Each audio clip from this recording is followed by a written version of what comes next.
रूप पाहता लोचनी रूप पाहता लोचनी रूप पाहता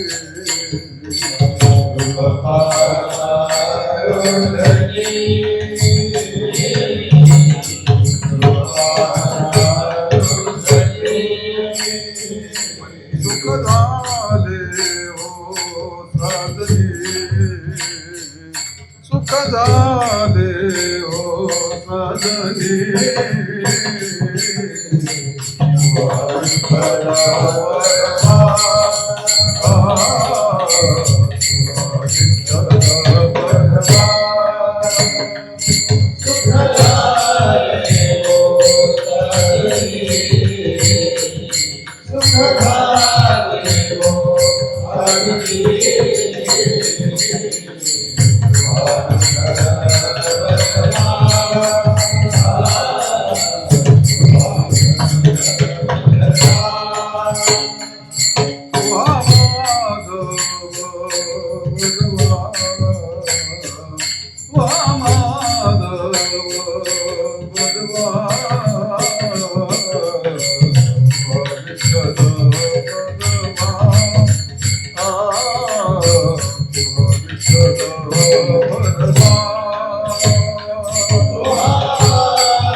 आवाज देईल काय लावून बघ जरा दूर लाव तो थोडा धुमाचा आवाज कमी करा दणकत येते बोलो ऐसे बोलो जेने बोले विठ्ठल डोले बोले विठ्ठल डोले जेने बोले विठ्ठल डोले बोलो ऐसे बोले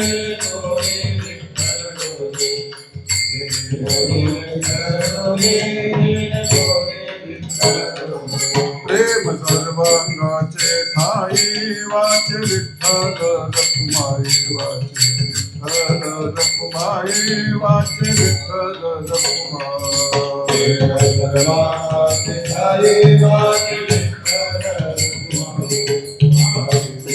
रखुमाई वाचे विठ्ठल नाचू कीर्तनाचे रंगी ज्ञान दीपलावो जगी ज्ञान दीपलावो जगी ज्ञान दीपलावो जगी नाचू कीर्तनाचे रंगी ज्ञान दीपलावो जगी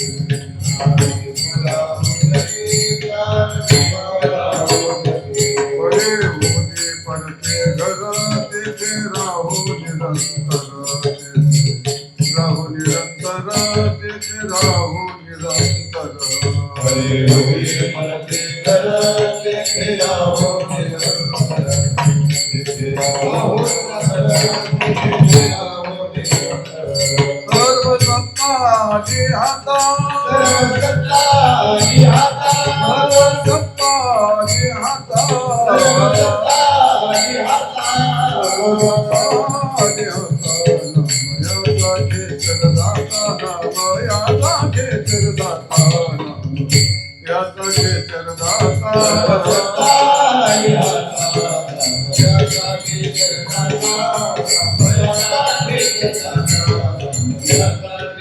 प्रेम सर्वांगाचे ठाई सर्वांगाचे ठाई प्रेम सर्वांगाचे ठाई प्रेम सर्वांगाचे ठाई प्रेम सर्वांगाचे ठाई रखुमाई भज विठ्ठल रखुमाई भज विठ्ठल रखुमाई प्रेम सर्वांगाचे ठाई विठ्ठल रखुमाई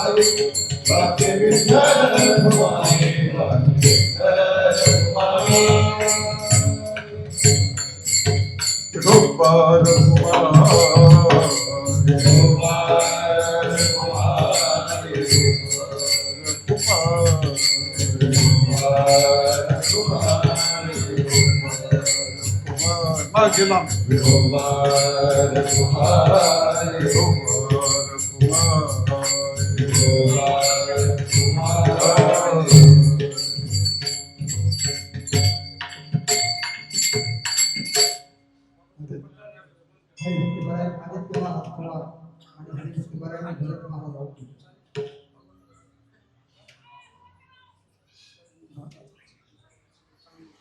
हा त्याने वेळ खायचं नको बाबा मला गरमलं तर चालेल सगळ्या कीर्तनाचा धिंगाणा करेल छोटासा पेन असलं तर नाही तर राहू दे म्हातारपण लई कुठं नाही सगळी हा म्हणा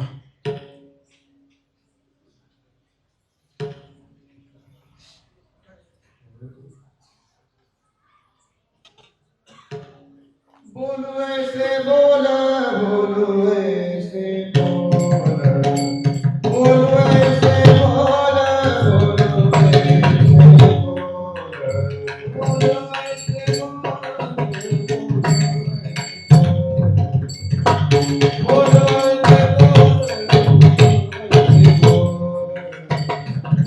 ऐसे बोला बोलो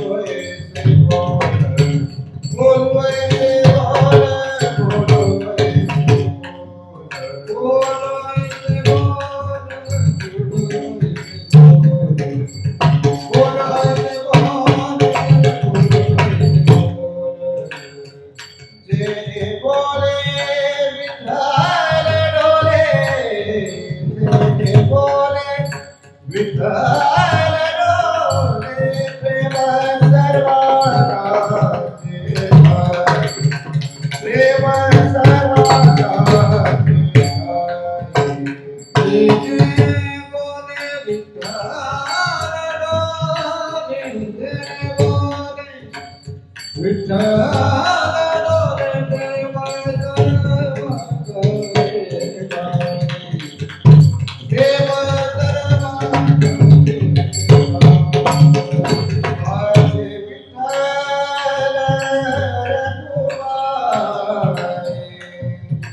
बोलो ऐसे बोल जेने बोले विठ्ठल डोले, प्रेम सर्वांगाचे ठाई वाचे विठ्ठल रखुमाई. नाचो कीर्तनाचे रंगी ज्ञान दीप लावो जगी, परे होऊन परते घर तेथे राहू निरंतर. प्रेम सर्वांगाचे ठाई वाचे विठ्ठल रखुमाई. सर्व सत्ता आली हाता नाम याचा खेचर दाता. प्रेम सर्वांगाचे ठाई वाचे विठ्ठल रखुमाई. ध्येयं सदा भवग्नमभीष्टदोहम्, तीर्थास्पदं शिवविरञ्चिनुतं शरण्यम्. भृत्यारत्यहं प्रणतपार भवाब्धिपोतो वंदे महापुरुषदे चरणारविंदम. श्री संताचे माता चरणावरी, श्री संताचे माता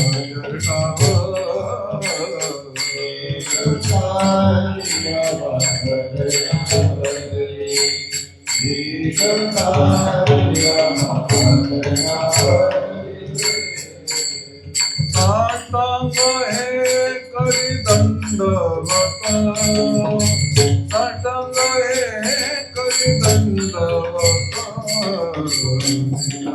पावलो पावलो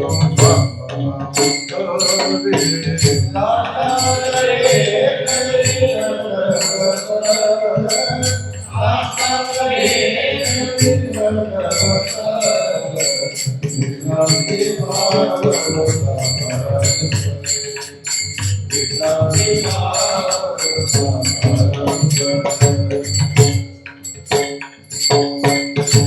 बोलो ऐसे बोल जेणे बोले विठ्ठल डोले प्रेम सर्वांगाचे ठाई वाचे विठ्ठल रखुमाई. हे बाळ याच्यावर आवाज आपटतोय, आवाज कमी कर जरा. याच्यात आवाज येतोय उलटा. अरे हो, तेवढची करणे जरा कमी कर, त्या करण्याचा आवाज येतोय याच्यात. आता लोकांना झोपू दे तिकडं. हरि हो.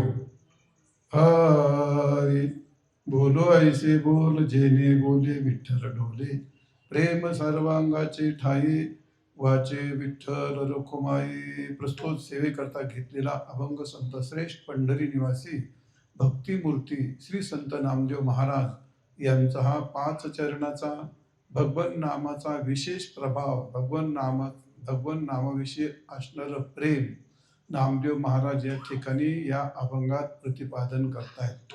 नामदेव महाराज म्हणतात, बोलो ऐसे बोल, असं काही माणसाने बोलावं ज्या बोलण्यामध्ये भगवान प्रत्यक्ष प्रसन्न होईल आणि भगवान डोलायला लागेल. असं कोणतं बोलणं असतं?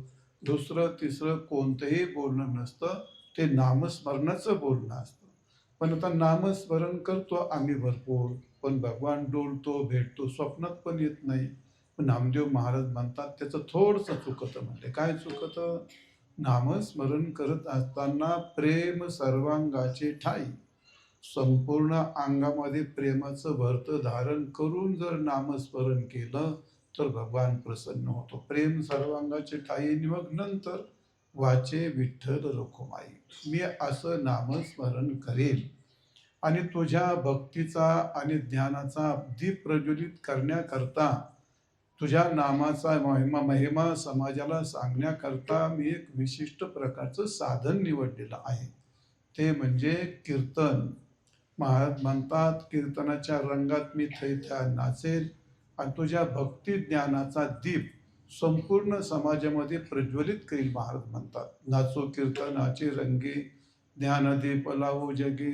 कीर्तनाच्या रंगात नाचू आणि तुझं ज्ञान संपूर्ण समाजापर्यंत आम्ही निघून पोचू, नामदेव महाराज म्हणतात. आणि हे ज्ञान सांगत असताना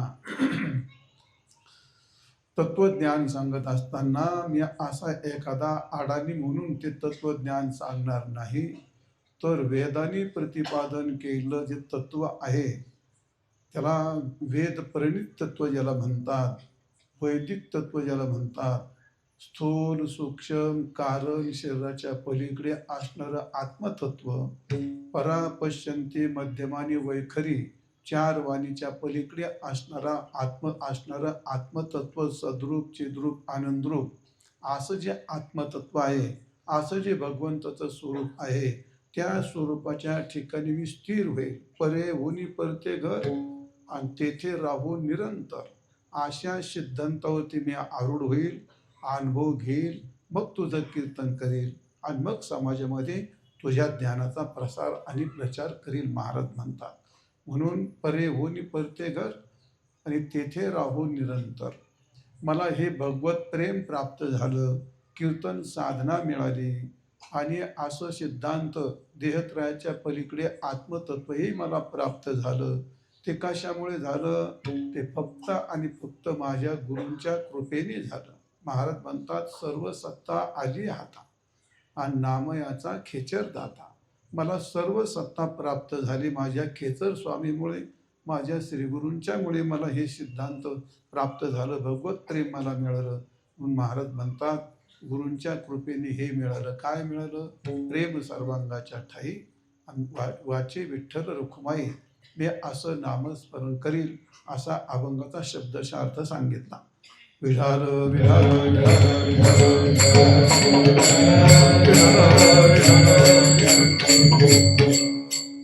प्रस्तुत चालला तुमचा अखंड हरिनाम सप्ताह रौप्य महोत्सव आहे.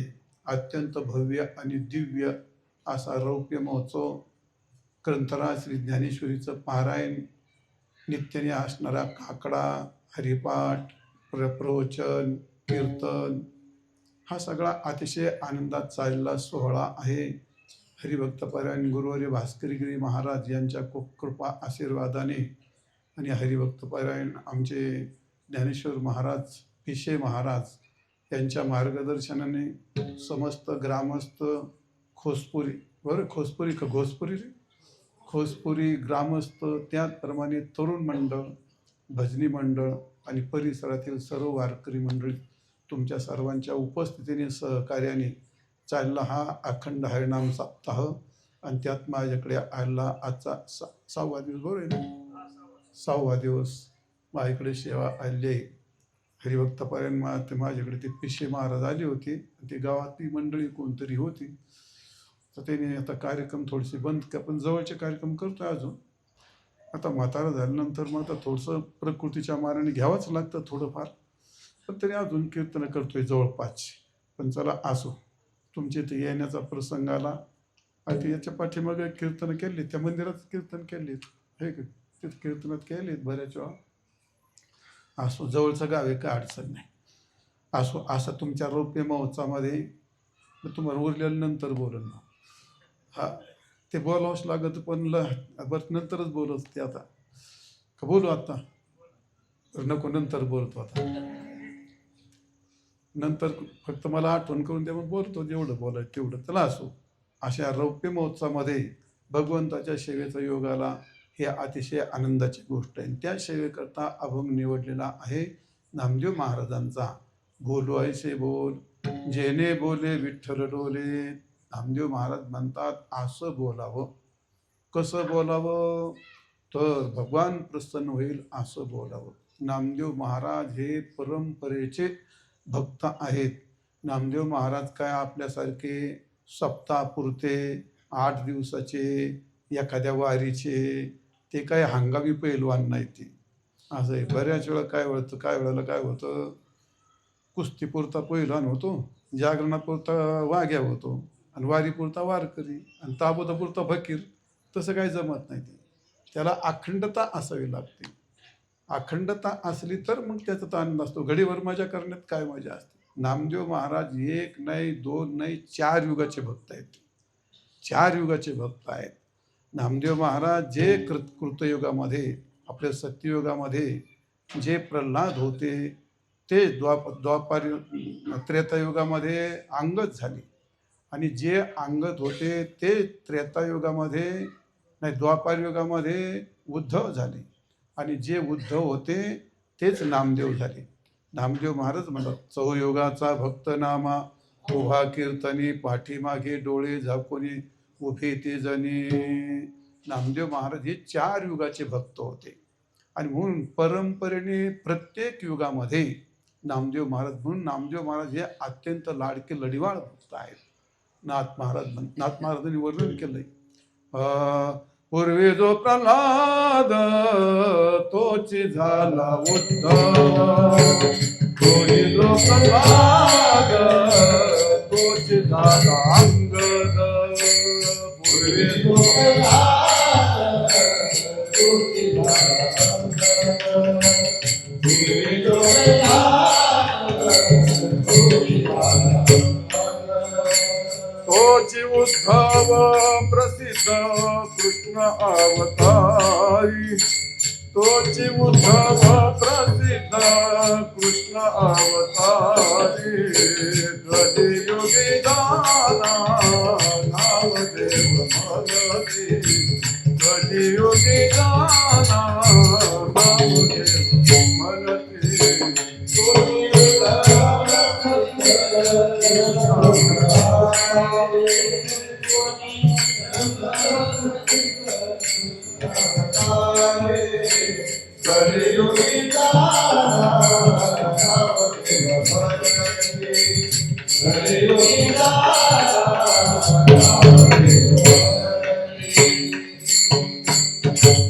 लढीवाळ श्रीपती लढे पाणी, कलियुगी दाना नामदेव म्हणती.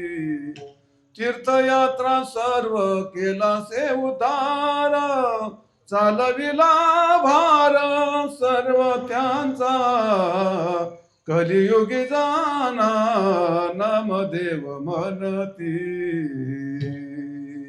नामदेवराय हे 4 युगाचे भक्त होते आणि म्हणून भगवंताचं सर्व भक्तापेक्षा नामदेवरायावरती अधिक प्रेम होतं. वास्तविक नामदेवराय ज्येष्ठ आहेत, पण तरी त्यांच्यावरती अधिक प्रेम होतं. त्याचं कारण का? त्याचं कारण हे युगायुगाचे भक्त होते. म्हणून संतात कोणत्याही गोष्टीची कमी नसते. सर्व संतांच्या ठिकाणी भक्ती, ज्ञान आणि वैराग्य सारखंच असतं, काही कमी जास्त नसतं. पण तरी सुद्धा प्रत्येक संतांचं नाव घेतलं का एक विशिष्ट विषय आपल्या डोळ्यापुढे येतो. ज्ञानेश्वर महाराजांचं नाव घेतलं तर कशाची मूर्ती येते? ज्ञानाची मूर्ती येते. तुकाराम महाराजांचं नाव घेतलं तर कशाची मूर्ती येते? वैराग्याची मूर्ती येते. नाथ महाराजांचं नाव घेतलं तर कशाची मूर्ती येते? शांती ब्रह्म वाटतं. आणि मग नामदेवरायाचं नाव घेतल्यावर काय वाटेल मग? आता नामदेवरायाचं नाव घेतलं तर भक्तीचीच मूर्ती, म्हणजे ज्ञानेश्वर महाराज ही ज्ञानमूर्ती, तुकाराम महाराज हे वैराग्य मूर्ती, नाथ महाराज हे शांती मूर्ती आणि नामदेव महाराज हे भक्ती मूर्ती. मग आता बाकी ठिकाणी काही भक्ती नव्हती का? होती. सगळ्या संतांच्या ठिकाणी भक्ती, ज्ञान, वैराग्य याची कमी नसते. तसं म्हणायचं नसतं कधी. संतांच्या ठिकाणी ज्ञान आहे, भक्ती आहे, वैराग्य आहे असं नसतं कधी. मग ज्ञानाची परिपूर्णता संतांच्या जीवनात असते, ज्ञानात वैराग्याची पूर्णता संतांच्या जीवनात असते आणि भक्तीची पूर्णता संतांच्या जीवनात असते. संत होते म्हणून भक्तीला भक्तित्व तयार होतात. संतांच्यामुळे वैराग्याला विरक्तीला वैराग्य पूर्णता येते आणि संतांच्यामुळे ज्ञानाला पूर्णता प्राप्त होत असे. असं सगळ्या संतांचं सारखंच असतं. पण एक विशिष्ट नाव घेतलं का आपल्या डोळ्यापुढे तशी मूर्ती येते. कोणत्याही व्यक्तीचं, कोणत्या देवतेचं नाव घेतलं की आपल्या डोळ्यापुढे त्याचे पोशाख, त्याचे अलंकार, त्याची मूर्ती सगळी असे डोळ्यापुढे आपल्या उभे राहत असते. असं आहे. भगवान विष्णूचं नाव घेतलं तर डोळ्यापुढे काय येतं? भगवान शंकराचं नाव घेतलं तर डोळ्यापुढे काय येतं? भगवान कृष्णाचं नाव घेतलं तर डोळ्यापुढे काय येतं? लक्षात येतं का नाही? हत्ती म्हटलं मग काय डोळ्यापुढे मुंगी येते का? नाही. हत्ती म्हटलं डोळ्यापुढे काय येतं? हत्ती केवढा असतो? असा एवढा असतो का हत्ती? नाही, भलता मोठा, महाकाय, 4 पाय, मोठी सोंड, भलतं मोठं असं दांडगं दुडगं पोट. हत्ती म्हटल्याबरोबर हत्ती डोळ्यापुढे येतो. त्याला पद सामर्थ्य म्हणतात वेदांतामध्ये. पदाची शक्ती अशी असते, त्या अर्थाचा बोध करून देत असते. पद उच्चारल्याबरोबर त्या अर्थातले गुण, त्यातले दोष, त्यातला आकार हे सगळं आपल्या डोळ्यापुढे येतं. मुंगी म्हटलं का छोटासा किडा 6 पायाचा आपल्या डोळ्यापुढे येतो. हत्ती म्हटलं का तसं इथं भगवान विष्णू म्हटलं का आपल्या डोळे सशंक चक्रम सकिरीतो सफेद वस्त्रम सरस्वेरेक्षम सहार वक्षस्थलपोस्त्रियम नमामि विष्णू शिरसा चतुर्भुजम. म्हणजे शंख, चक्र, गदा, चतुर्भुज, मुकुट, शेजारी लक्ष्मी. विष्णू म्हटल्याबरोबर आपल्या डोळ्यापुढे सगळे अलंकार आणि चतुर्भुज मूर्ती आपल्या पुढे उभे राहते. आणि भगवान शंकराचं नाव घेतल्यावर काय डोळ्यापुढे येतं? त्रिसूड कर्पूर गौरम करुणावतारम संसार सारम भुजगेंद्रहारम सदा वसंतम हृदयारविंदे भवम भवानी सहितं नमामि. पक्कच काळी एकलाच लावलाय का वर होतोय? वर मला जड जाते का?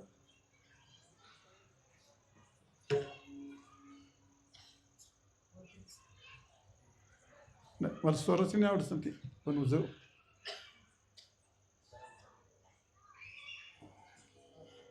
टाकावर थांब. बरोबर आहे का? थोडस मध्ये आज वरच थोडं कमी करा. हे गट्टा काढा बरोबर चालू.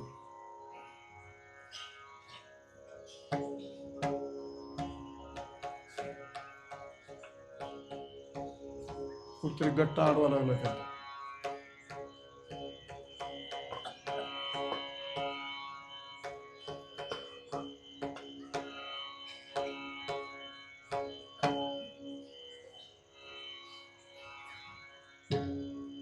बरोबर. विठाल विठाल विठाल विठाल कर्पूर गौरम करुणावतारम संसारसारम भुजगेन्द्रहारम सदा वसंतम हृदयारविंदे भवम भवानी सहितं नमामि. भगवान शंकराचं नाव घेतलं, डोळ्यापुढे भस्माचे पट्टे, रुद्राक्षाच्या माळा, हातामध्ये त्रिशूळ, डमरू, व्याघ्रंभर, हे सर्व डोळ्यापुढे उभं राहतं. भगवान शंकराचं नाव घेतले होते. आणि भगवान कृष्णाचं नाव घेतलं का, वंशे भोजे तकरा नवनीरदाभा पीतांबरा दुर्णबिंब फलाधरोष्णा पूर्णेंदु सुंदर मुखादरविंद नेत्रात कृष्णात परम किमपि तत्वमहं न जाने. दीड पाय, डावा पाय सरळ आहे, उजवा पाय दीडका ठेवला आहे, हातामध्ये बासरी आहे, असे त्रिभंगात उभे राहिले आहेत. सावळं सगुण सुंदर रूप आहे, भगवान बासरी वाजित आहे. असं कृष्णाचं नाव घेतलं का डोळ्यापुढे हे सगळं आपल्या पुढे असं येतं. आणि प्रभू रामचंद्राचं नाव घेतलं काय येतं, त्रिशूळ डमरू येतो का, मुरली येते का, मग नाही, दुसरं काहीच येत नाही. फक्त तुलसीदास म्हणतात, श्री रामचंद्र कृपालु भजु मन हरन भव दारुणम नव कैज लोचन कैज मुख कर कैज पद कैजारुणम कंदर्प अगणित अमित छविनव नील नीरद सुंदरम पटपीतमानहु तडित रुचि सुचि नौमि जनक सुतावरम. श्रीराम श्रीराम. प्रभू रामचंद्राचं नाव घेतलं रे घेतलं की डोळ्यातल्या अत्यंत शांत शीतल मूर्ती, धनुष्य, बाण, जटामुकुट, असं फार गोड चित्र आपल्या डोळ्यापुढे तर असं संपवतो विषय. मुद्दा भगवान विष्णूचं नाव घेतलं तर डोळ्यापुढे चित्र येतं, भगवान कृष्णाचं नाव घेतलं तर डोळ्यापुढे चित्र येतं, भगवान कृष्णाचं भगवान रामचंद्राचं नाव घेतलं का डोळ्यापुढे चित्र येतं. हे मी तुम्हाला उदाहरण सांगितलं. त्या पद्धतीने ज्ञानेश्वर महाराजांचं नाव घेतल्याच्या नंतर आपल्या डोळ्यापुढे काय येतं, तुकाराम महाराजांचं नाव घेतल्यानंतर आपल्या डोळ्यापुढे काय येतं, नाथ महाराजांचं नाव घेतलं तर आपल्या डोळ्यापुढे काय येतं, आणि नामदेव महाराजांचं नाव घेतलं तर आपल्या डोळ्यापुढे काय येतं. भगवान स्वतः म्हणतात, माऊलींचं वर्णन करता, देव म्हणे रुक्मिणी हा एकच योगी देखिला नयनी, आणि हेच ज्ञान संजीवनी जाण त्रैलोक्य, ज्ञानाचीच मूर्ती. माऊलींचं नाव घेते. वैराग्य असतं माऊलीकडे, वैराग्य आहे, भक्ती आहे, पण विशेषतः ज्ञानाची मूर्ती. आणि तुकारामाचं नाव घेतं, जाळोनी संसार बैसरो अंगणी नाही माझे मनी मानसे. असं तुकारामाचं वैराग्य आपल्या डोळ्यापुढे येतं. दुसरनाथ म्हणतात, ते सगळे वारकरी शांतीब्रह्मच म्हणतात, तो काय विषय नाही. पण नामदेवराची गोष्ट आपण डोळ्यापुढे घेतली. रुसलाशी नामा गौड पारावरी पितांबरधारी बोलवितो. नामदेव महाराज असे ज्या काळात नामदेवराय रुसले तर त्या पितांबर छाया धरीन तुझवरी, आणि तुझं क्षणभरी न विसरणे. नामदेवरावती एवढं प्रेम होतं भगवंताचं. म्हणजे सगळे भक्त सारखे असले तरी नामदेव महाराजवरती फार प्रेम होतं. पूर्वीच्या काळामध्ये एका आईला 2, 5, 6, 7 मुलं राहायची. 8, 10, 11, 12 बा झाले की तर सांगू अजून 12 बास होतील का रे पोरो, एका बाईला 12. आजच्या मुली ऐकते ना हे, त्यांना बरं खरं वाटत नाही. पण आमच्या गावात 2 माणसं आहेत अशी 12 मुलाची. 12 मुलाच्या आता ते वारलेत म्हणा, पण ते आता ते त्यांची मुलं मुली आहेत अजून. एक मुलगी ते लव गावातच देईल तुमच्या जवळच. ती 12 मुलं. हा तुम्हाला माहिती आहे. मग 12 मुलं पूर्वीच्या काळात राहायचे, कोणाला 7 राहायचे. आत्ताच्या काळात फार दुष्काळ पडलाय. पहिले त्रिकोणी कुटुंब होतं, 2 मुलं 1 मुलगी, 1 किंवा 2 पुरे, पाळणा लांबवा, अमकं तमकं. त्या 3चे 2वर आली. आता 2चं 1वर आलं. आता लोक लग्नच करायला तयार नाही. पोरी लग्नच करायला तयार नाही. Relation relation relation. आपलं जाऊ दे, आपला काय विषय नाही तो, पण परिस्थिती अशी आली. लहानपणी तुम्हाला माहिती आहे, गावात लग्नाचा दांगडू चालायचा 2-2 महिने, आहे का नाही? हे 5-25 लग्न व्हायच्या गावामध्ये. आता मोजून 1, 2, 3 काठोर कसं तरी 4 लग्न झाली का जय विठ्ठल. लग्नच नाहीत आता. कुठून यायचे पोर? आता काय अवघडच की. हिंदू धर्माची संस्कृती कसं कोण टिकवायचं, काय भानगड अवघड आहे. चल जाऊ दे, माझं काय विषय नाही तो, नको कोणाला वाईट वाटायला. ती एका मुलीला असंच म्हणलं, ती मुलगी मला भांडायला चालली. म्हणलं बाई तुला नाही म्हणलो, सगळ्या सामुदायिक म्हणतोय मी. सामुदायिकची गोष्ट अशी आहे. तर असो, काय सांगत होतो, 6 मुलं 7 मुलं असले तरी त्या आईवडिलाचं प्रेम थोरल्यावर राहतं का धाकट्यावर राहतं? काय राहतं हे तुम्हाला माहिती आहे का? मला काय तिचं अजून गणित उलगडलं नाही. धाकटी सून खत्री असली आणि शिव्या देत असली, ती म्हातारी डंगरी त्यांच्यातच मरत. काय मेळ आहे, काय अजून लक्षातच येत नाही ती गोष्ट. म्हातारी त्या धाकट्या सुनातच राहते. मग नामदेवरा सगळ्यात थोरले होते, पण मग असं त्यांच्यावर जास्त प्रेम का होतं? तर नामदेववरती ते वयाने ज्येष्ठ होते, भक्तीने ज्येष्ठ होते, सगळ्या संतापेक्षा ज्येष्ठ होते, पण तरी सुद्धा नामदेववरती फार मोठं भगवंताचं लढिवाळ प्रेम होतं. लढिवाळ प्रेम. अशा जनाबाईने एक छोटंसं उदाहरण सांगितलं, तुम्हाला उदाहरण सांगतो. विढाल विढाल विढाल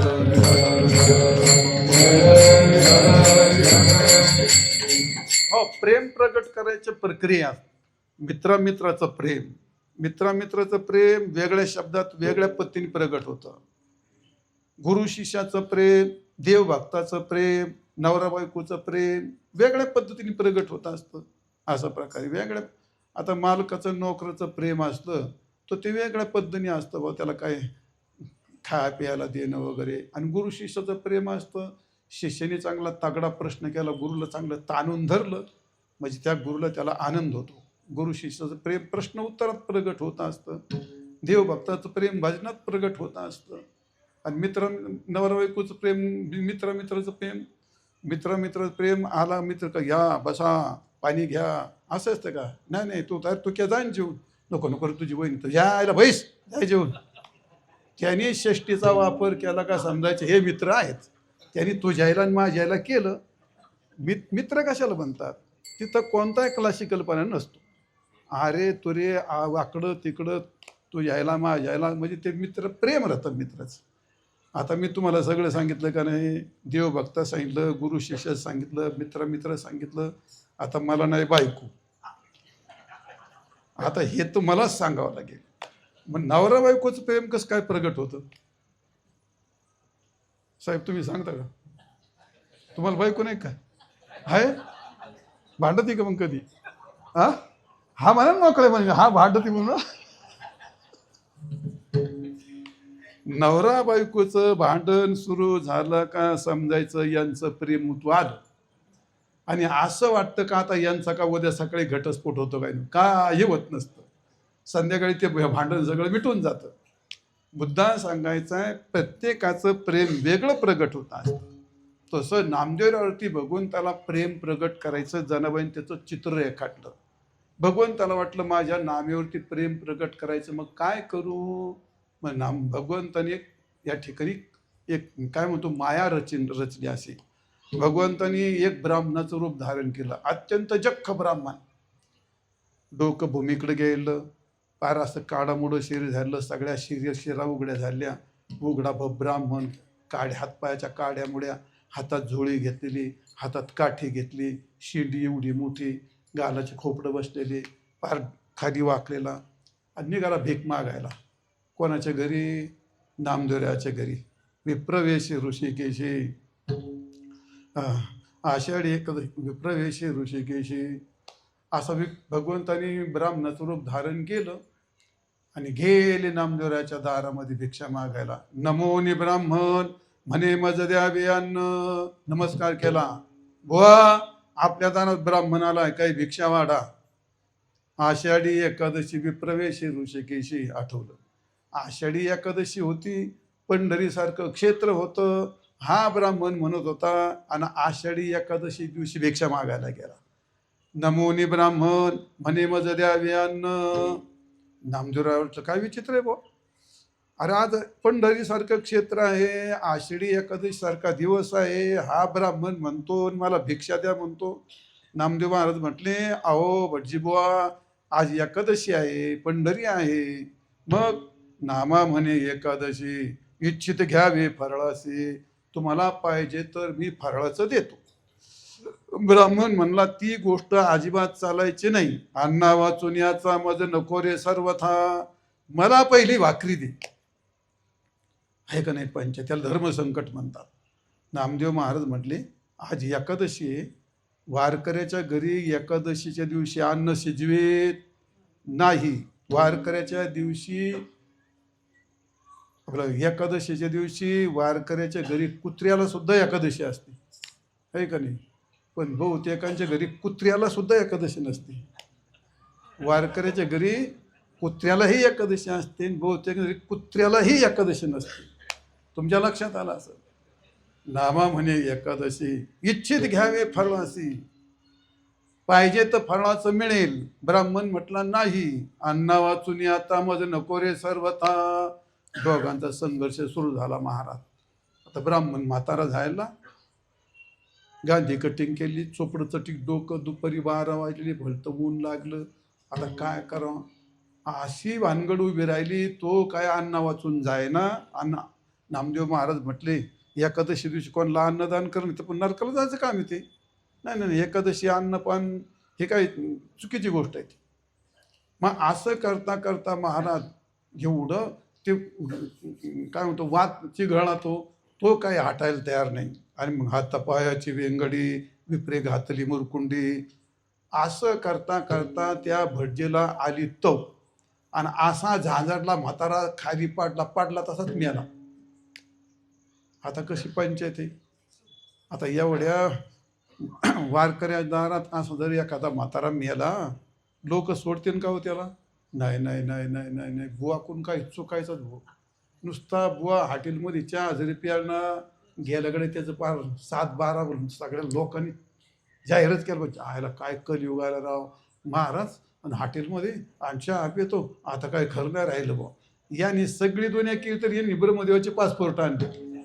सगळे धाबे उलथे पालथे करा, बाटल्या उलथ्या पालथ्या करा, काही अजून करा, काही खा प्या, तुम्हाला सगळं चालेल. महाराजांनी चहा नाही प्यायला पाहिजे. महाराज कुठं आकडातून नुसतं असं आकडा लावून लोक तयारच असतात. असं आहे.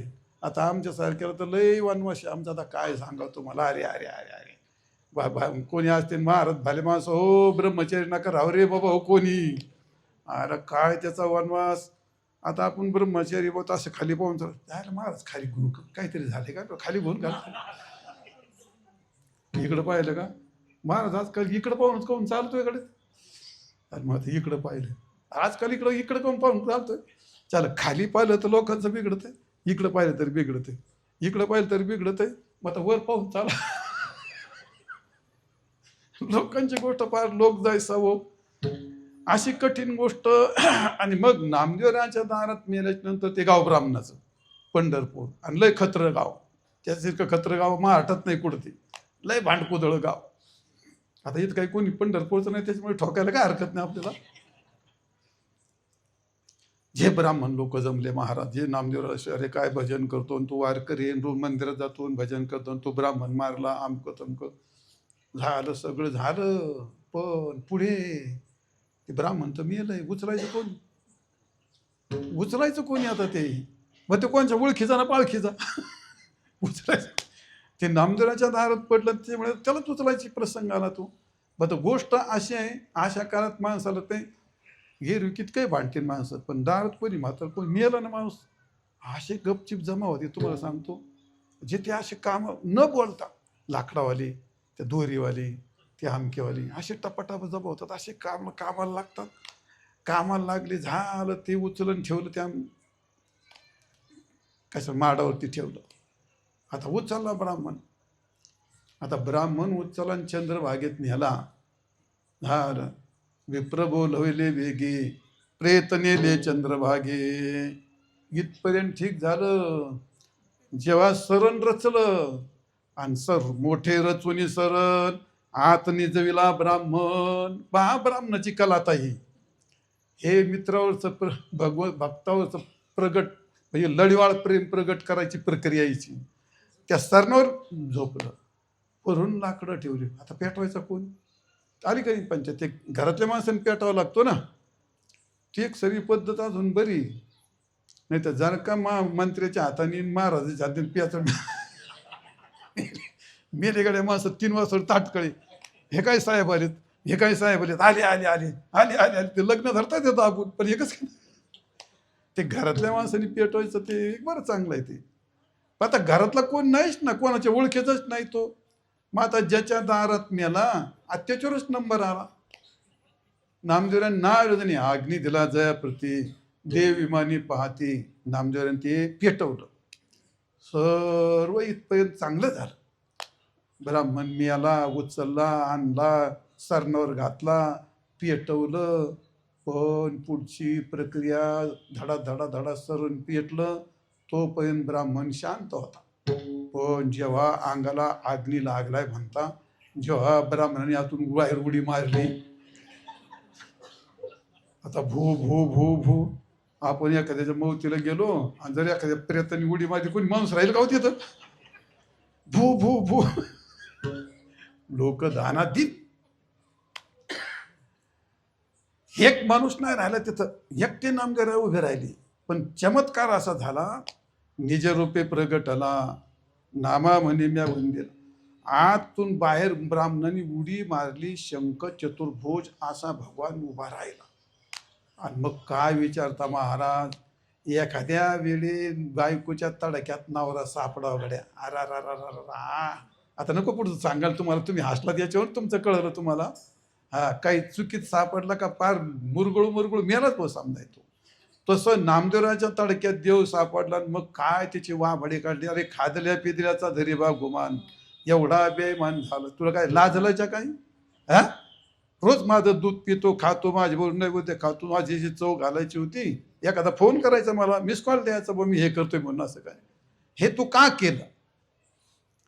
हे का केलं? नामदेवरायाने भगवंताला एवढा जाब विचारला, पण भगवान एक नाही दोन्ही शांती शांती काय शांता दांता एकदम शांत. एक नाही दोन नाही. नामदेवराया पुढे गेले आणि विचार, हे तू केलं का? माझी कशाला चव घातली? तुला करायचं होतं मला सांगितलं का नाही? तू का केलं? नामदेवराया म्हणून भगवान तेवढे नामा, अरे माझं इतकं प्रेम ते लढिवाळ प्रेम प्रगट करण्याचा करता हे केलं.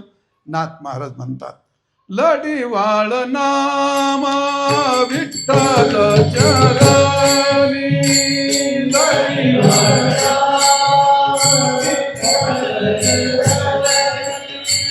लढिवाळ नामा विठ्ठल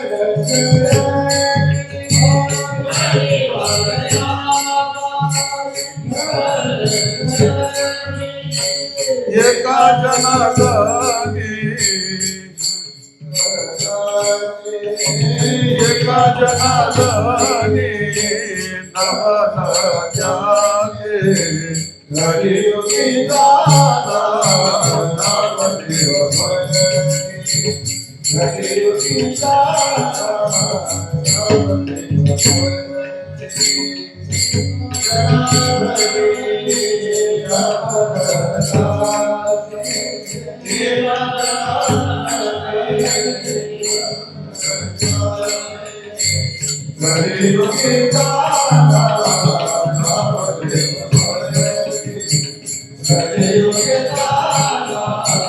नामदेव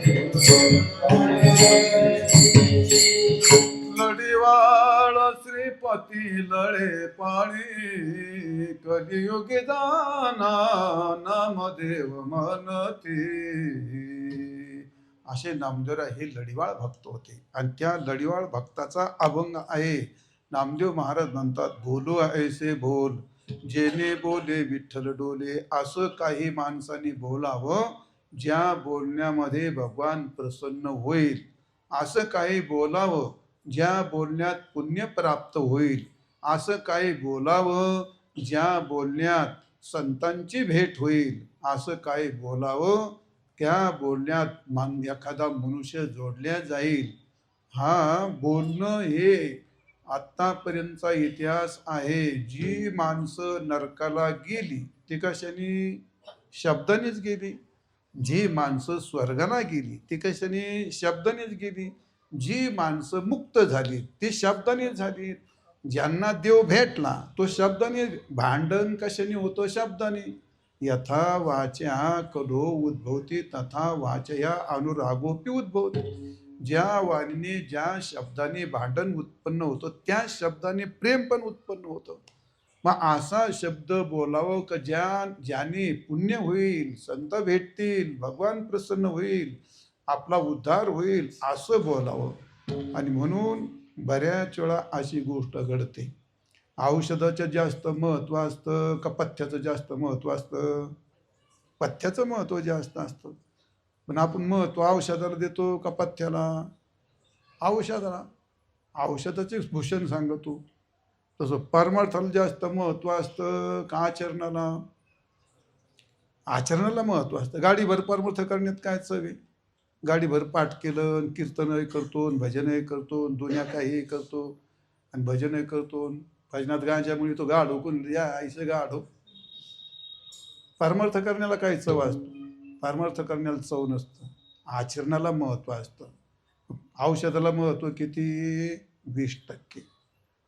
पथ्याला महत्व किती? 80%.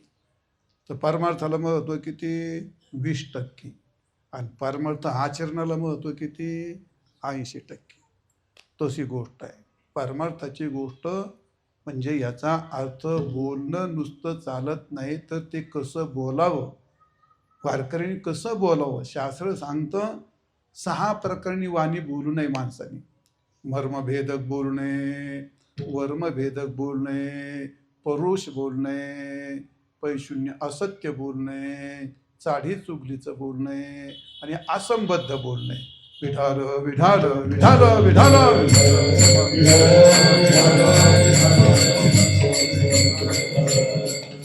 हो, मर्म वेगळं आणि वर्म वेगळं. बऱ्याच वेळा मर्म याचा अर्थ असलेला दोष प्रगट करणे आणि वर्म याचा अर्थ अदोषोष दोषारोपणम.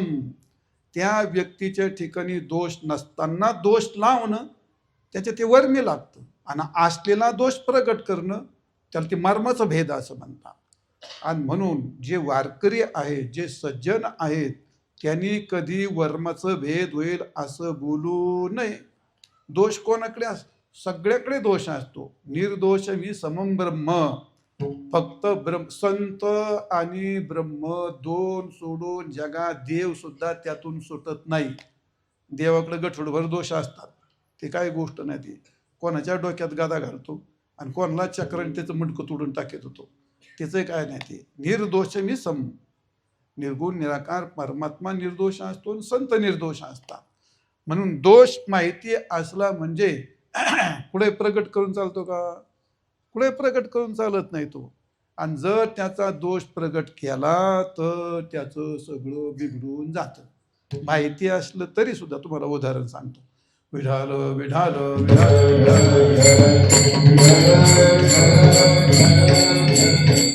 पूर्वीच्या काळामध्ये लग्न जमायला जायचे ते. लग्न जमायला जायचं मग ते गाडी बैल धरून जायचे ते पूर्वीच्या काळामध्ये. असेच बरेच एका मुलीचं जमत नव्हतं. बऱ्याच दिवस पडलं होतं ते. मग लांबचे लोक आले, गाडी बैल 2-3 गाड्या बिड्या गेले. झालं, जेवण बिवण केलं, पोळ्याची पाठी बांधली, सुपारी फुटली, मुलीचे चांगलं झालं. हा आले. पूर्वीच्या काळात नदीला पाणी राहायचं. मग अरे ते नदीला पण ते जेवण झालं का त्यात वाटीत बोटं बुडायचे आणि त्याशी शर्ट असे शिंपडायचे. ते असे कशाला? ते जमायला तू आता ते 6 महिने जात नव्हतं. ते शर्ट तुटला तरी जात नव्हतं. ते रंगाची टिपकी अशी बोटं बुडवायचे आणि त्याच्यावर शिंपडायचे असे. आजकाल ते काय नाही. रंगच गेला तर रंग पुढं काय आला? कशाचा रंग गेला? सगळ्याचाच गेला. भाजीचा गेलाय तर कोथबिरीचा वास आहे ना.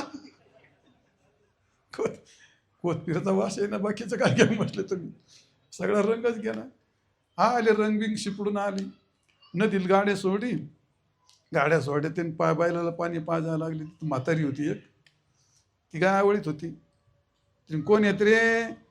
तुम्ही आजी आम्ही लांबचे येत आलो होतो. कुठं गेलते? तुमच्याच गावात गेलतो. काय होतं?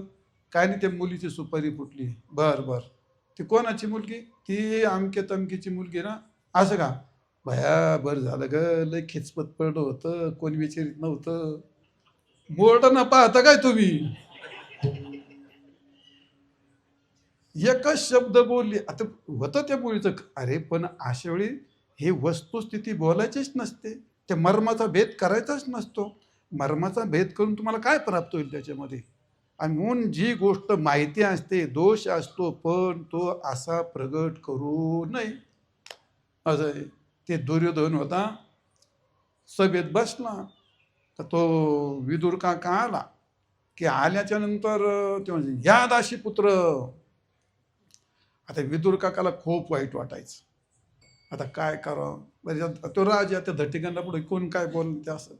एके दिवशी भगवान कृष्ण त्या सभेमध्ये होते आणि तो म्हणला या दाशीपुत्र. आता विदुर विदुर दाशीपुत्र प्रसिद्ध हो, त्याच्या आवडला गोविंदो. तो दाशीपुत्र प्रसिद्धच होता, सगळ्याला माहिती होतं. पण सभेत बोलायचं काय काम होतं, पण त्याच्या वर्माचा भेद करायचा, वर्माचा छेद करायचा, या दाशीपुत्र भरायचा. भगवान कृष्ण म्हणले काका काय काय झालं?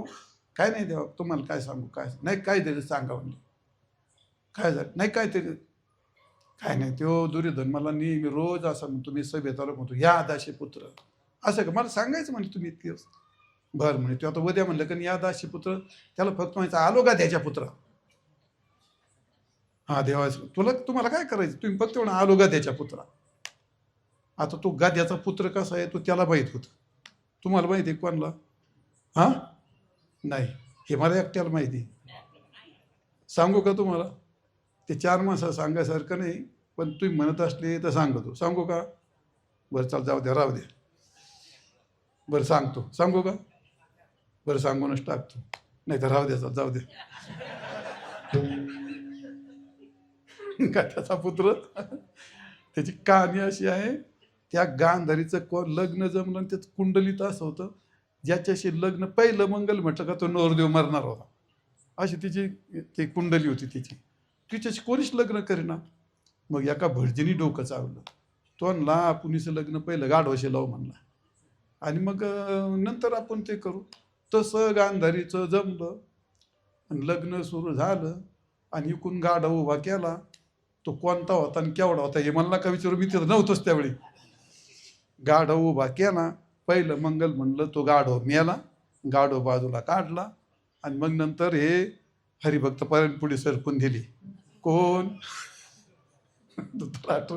हरिभक्त पारायण नव्हते ते, धृतराष्ट्र पुढे सरकून दिली. आणि ही गोष्ट सगळ्याला माहिती होती. मग आता गांधारीचा धर्मविधीप्रमाणे पती कोण होता? गाढवच होता. आणि हे सगळ्याला माहिती होतं. दुसऱ्या दिवशी आला विदुर काका, दुर्योधन ह्या दाशी पुत्र. चुकून ते म्हणला आलो गाद्याच्या पुत्रा. गाद्याच्या पुत्रा म्हणलं त्यांनी खालीच पाहिलं. तुम्हाला तिला काय म्हणतात? मर्मभेद. मर्माचा भेद करू नये. तुकाराम म्हणतो, तुका म्हणे वाणी खंडून राहावे चिंतने, राहावे चिंतने, खंडून राहावे चिंतने. तुका म्हणे वाणी खंडून राहावे.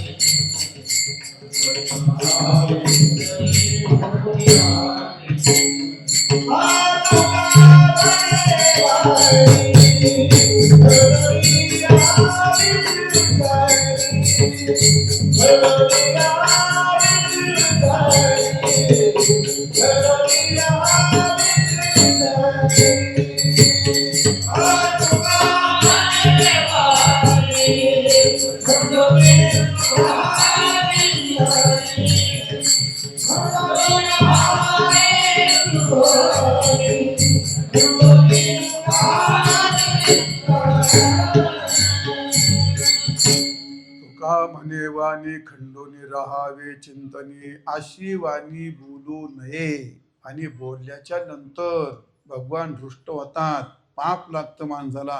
मर्मभेदक बोलू नये, त्याच्या दोषाला प्रगट करू नये. ती द्रौपदी पाहिली का तो कर्ण म्हणायचा, नाही दुर्योधन म्हणायचा, वहिनी आज कोणाची पाळी आहे. कारण तिला 5 पती होते. तिला खूप वाईट वाटायचं, वहिनी आज कोणाची पाळी आहे. अशीच गोष्ट भगवंताच्या कानावर घेऊन पाहिलं. द्रौपदी म्हणले, दादा काय करू, हे धुर्तेंगण मला असाच बोलतो, आज कोणाची पाळी आहे. बरं म्हणले. त्याला तो असं म्हणलं का फक्त म्हणायचं, भाऊजी आज शेषाची पाळी एवढं म्हणायचं. आता कसं का तुला काय करतो एवढं म्हण, आज शेषाची पाळी एवढं म्हणतो. तसंच झालं. एक दिवस तो म्हणला, वहिनी आज कोणाची पाळी, ती म्हणजे शेषाची पाळी. शेषाची पाळी म्हटले होते, खटकन चेहरा उतरला त्याचा. त्याचं कारण असं झालं होतं, त्या दुर्योधनाची पत्नी भानुमती, बरोबर आहे ना, ती भानुमती एका ऋषीकडे गेली आणि तिनं सांगितलं, मला असं काय औषध दे की माझ्या नवऱ्याच्या डोक्याला लावलं का तो माझा एक शब्द मोडणार नाही. बाईच्या डोक्यात कोणी घातलं हे, नवऱ्याने माझा शब्द मोडला नाही पाहिजे. तिनं 100 नवरीचे शब्द मोडले तरी चालते, बाकीचा काय प्रश्न, त्यांनी नाही मोडला पाहिजे. आणि म्हणून तिचा मोठा प्रसन्न केलं. त्याने आणली, ते वल्ली आणली ठेवली. तोला झोपायच्या वेळी दुर्योधनाच्या डोक्याला लाव. आता ती भयंकर जाल होती, फार प्रभावी होती ती. आलं ते दुर्योधनाच्या डोक्याला लावायला खाली वाटी ठेवली. काय आणायला गेली, कोण दुर्योधन असा हात केला, ती वाटी पडली, पालती. पृथ्वीचा भेद करून ती शेषाच्या डोक्यावर गेली. जे शेषेवर आला त्या दुर्योधनाला बांधून टाकून त्या भानुमतीचा भोग घेतला. आणि हेच त्याला माहिती होतं. आणि ही गोष्ट द्रौपदीला भगवंतांनी सांगितल्यामुळे ते म्हणलं, वहिनी आज कोणाची पाळी, ते म्हणला शेषाची पाळी. शेषाची पाळी म्हटलं का ते काय खालीच पाहिलं त्यांनी. जाऊ दे, याला कशा काय म्हणतात, हे मर्मभेदक बोलू नये. मर्मभेदक बोललं तर पाप लागतं. नंबर 2, वर्मभेदक बोलू नये, वर्मी लागेल. एखाद्याकडे दोष नसला तर तुम्ही त्याला दोष लावला तर त्याच्या वर्मी लागते ती गोष्ट. बऱ्याच वेळा अशी काही गोष्ट होते, आपलं काही निभावून न्यायचं असलं कोणाला काही म्हणतात माणसं, ते काय चांगली गोष्ट नसते ना. तुम्ही आता मला म्हणले, महाराज कसं काय तब्येत, बरं वाटतं, कसं काय परमाचाला बरं वाटतं. मग तुम्ही असं म्हणले, काय महाराज दारू पिले का तुम्ही, आता कसं काय कानाला कसं काय वाटेल ते ऐकाय. नसलेला दोष लादल्या जातो ना. आणि काही माणसं याच्यामुळे आयुष्यातून उठली. नसलेला दोष लावते एखादी मुलगी, एखादी बाई, एखादा मनुष्य, एखादा नेता, एखादा महाराज. आरोपाने गमतीने त्याचं आयुष्य उद्ध्वस्त होत असतं महाराज. आणि हा सगळा महाभारत घडला कशामुळे घडला, तो याच्यामुळेच घडला. तो एवढा अख्खा महाभारत फक्त एका वाक्याने घडला, एकाच वाक्याने घडला. त्या मैसुराने पांडवांना मोठी मै सभा बांधून दिली. काय कोणतं वन आहे त्याच्यामध्ये, ते खांडवन बरोबर आहे का, खांडवन नाही तो, तिथं त्या म्हातारपणी नाही तोंडलं ते नाव आहे, ती मै सभा बांधली. इतकी सुंदर बांधली होती. तिचं उद्घाटन होतं, म्हणजे घरभरणी म्हणून सगळ्या देशोदेशीच्या राजाला बोललं होतं. तिने एवढी सुंदर बांधली होती ती. आणि तिथं ते प्रत्येकाला धन द्यायला दुर्योधन बसवला होता. त्याच्या हातात अशी होती किमया, कोणालाही दिलं का ते धन डबल व्हायचं. त्याला बरं वाटलं, त्यांनी वाटले सगळे. पण ती सगळं एवढं मोठं वैभव पाहिलं आणि त्याला वाटलं, अरे मी तर राजा असून माझ्याकडे एवढं नाही आणि यांच्याकडे एवढं आहे, हे कसं काय यांच्याकडे पांडवाकडे एवढं आहे. आणि मग तो म्हणला, नाही मला ही सगळी सभा पाहायचीच म्हणला. ते मैसूरनी कशी सभा बांधली ती. संध्याकाळ झाली, निघायचं. शकुनिमा म्हणले, भाजी बुवा चला निघा. नाही मला ही सभा पाहायची. म्हणला, हो हे भावबंदाचं काम, हे भावबंद म्हटलं सगळं बंद असतंय, निघा इथून. नाही म्हटलं, आपलं मुक्कामाला राहायचं. अहो नका राहू, काय करायचं. दुर्योधन काय की मी ऐकायला तयार. राहायला झालं. संध्याकाळी मुक्काम केला आणि सकाळी उठले. मै सभा पाहायच्या महाराजाचा दुर्योधन राजा होता. राजाचे तिथे वैभव सांगत निघाले सभा पाहायला. 5 पांडव, द्रौपदी, हे सगळे मंत्री महामंत्री बरोबर चालले. पण त्या मैसुराने अशी गंमत केली होती, जिथं फरशी तिथं पाणी दिसायचं आणि पाणी तिथं फरशी दिसायची. भिंत तिथं दार दिसायचं आणि दार तिकडे भिंत दिसायची. तिची कलाच तशी होती. चालले निघाले. आता निघाल्याच्या नंतर होती फरशी, त्याला पाणी वाटलं. त्याने पितंबर वर धरला, वर केला. ती लोक हसले खो खो. आता मोठ्या माणसाकडून काही झालं तर लोक हसतात. फसला गडीत पुढे गेला. आता अक्षरशः पाणी होतं, पण त्याला फरशी वाटली, नीट गेला का घसरून म्हैसारखा धप, अजून एकदा लोक असले. आणि तिसऱ्यांदा अक्षरशः भिंत, अक्षरशः दारच होतं, पण त्याला काय ती भिंत वाटली तिथं. मग आता नाही होती भिंत, पण त्याला नाही दार होतं, पण त्याला भिंत वाटली. त्याने असे हात लावला. पुन्हा एकदा लोक असते. पण चौथ्या वेळी होती अक्षरशः भिंत, पण त्याला वाटलं दार. आणि जो घोसला महाराज जेव्हा टपकन लागल्याबरोबर ती त्याचा जीव कासावीस झाला. आणि द्रौपदी फक्त एक वाक्य बोलली, अंधे का पुत्र अंधा, एवढंच वाक्य बोलली. त्या द्रौपदीचा वाघबाण त्याच्या हृदयात असा घुसला महाराज, आणि तेवढ्या वाघबाणाने एवढा सगळा महाभारत उभा राहिला. त्याच्या ते वर्मी लागलं ना, तो काय आंधळा थोडाच होता, नसलेला दोष त्याच्यावरती लादला, त्यामुळे ते वर्मी लागला तो, असं आहे. म्हणजे मर्मभेदक बोलणे, वर्मभेदक बोलणे, तसं परुष बोलणे, असं आहे. सुभाषितकांना असं म्हटले, पारुषम म्हणतोंचैव पैशुनंचापि सर्वशा असंबद्ध प्रलापस्य वाङ्मयस्यात् चतुर्विधम्. कठोर बोलू नये. कठोर, ज्या घरात कठोर, पुरुषाची गोष्ट तर सोडा, पण महिलेने कधीही कठोर घरात बोलू नये. पंचमपेक्षा अधिक तार स्वरात.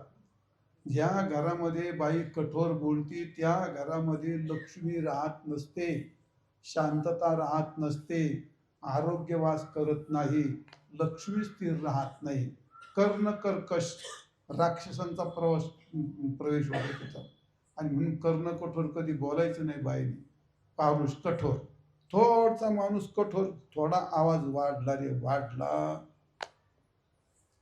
एका सोसायटीच्या 2 सोसायटी, कशामुळे आवाज वाढला. एका सप्त्याचे एका दिंडीच्या 2 दिंड्या, का नुसता थोडासा कठोर आवाज, थोडासा आवाज वाढला रे वाढला का जावात जाव नाही, भावात भाव नाही, बुवात बुवा नाही, गावात गाव नाही. एका कठोर बोलण्याचा कार्यक्रम. म्हणजे थोडासा आवाज मोठा झाला बस, म्हणजे कठोर बोललं तर ही अशी गोष्ट होते. म्हणजे कठोर कधी बोलू नये. उदाहरण तुम्हाला पाहायचं रामायणातलं पहा. रावण ज्या काळात बिभीषणला कठोर बोलला संध्याकाळी 6 वाजायच्या वेळी महाराज, तो त्याच्या पुरला देवा कोणी लावायला शिल्लक राहिलेलं नाही.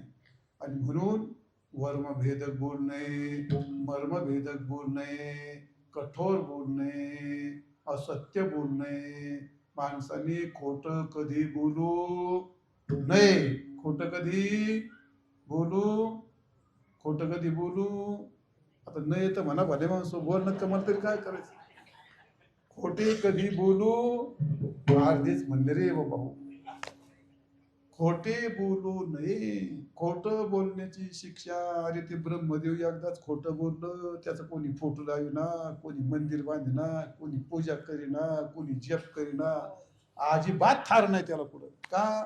फक्त एकदा खोटं बोललं. एकदा स्तंभरूपी भगवान प्रगट झाले होते आणि सर्व देव म्हटले काय हे, याचं संशोधन घेऊ. वर कोण जातं म्हटले, ब्रह्मदेव म्हटले मी जातो, बाकी देव खाली पाताळाकडे निघाला.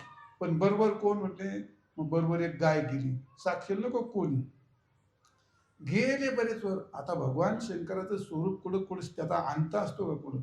ब्रह्मदेव पार चालून पाहून थकला. तुला ठीक आहे आता आपण असं जाऊ माग. तिथंच गाय दम दिला, म्हटला मी जे म्हणेन त्याला हा म्हणायचं तो, नाही तर मग तू ये मी. आता गाय बिचारी काय करेल. हा आले, भरली साबा भरली. हा तुम्ही गेले? हो गेलतो म्हटले. शेवट पाहून आलो म्हटले. कशाहून? साक्षी कोणी? गायला विचारा म्हटले. आता गायला आली पंचायत. अरे वा म्हण, तिथपर्यंत गेलंच नाही म्हणे, मधूनच आलंय. आता हो म्हणावं तर गेलेलंच नाही, पण नाही म्हणावं तर याचा धाक. तर हो म्हणावं का नाही, मग खोटं कसं काय बोलवा आता ती. ब्रह्मदेव खोटं बोलला आणि गायनी फक्त गेलता का तो तिथपर्यंत. मग गायनी मधला मार्ग काढला. काय माणसाला मधला मार्ग लय सापडतो हे गरज. तिने मधला मार्ग कोणता काढला. हो त्याला हाय नाही व्हायचं, नाही व्हायचं, फक्त मुडका हळून असं. त्या मुंडकं हरवलं नुसतं त्या खोट्याला साक्षी दिली, त्याच्यामुळे गायला टिंब टिंब खावं लागतं. लक्षात आलं ना तुमच्या? आणि ब्रह्मदेव एकदा खोटं बोलला तर त्याची कोणी पूजा करीना, त्याचं नाव कोणी घेत नाही. आणि म्हणून असत्य पारुषम म्हणूतम, अनृतम म्हणजे खोटं बोलू नये. तसंच कोणाची चाडी चुगलीचं बोल नये. येथे निंदकापाशी असेच पापे, कबीर महाराज म्हणतात. निंदा मत करना किसके, सच्ची बात कबीर जी की. निंदा मत करना सच्ची बात कबीर जी की. निंदा मत करना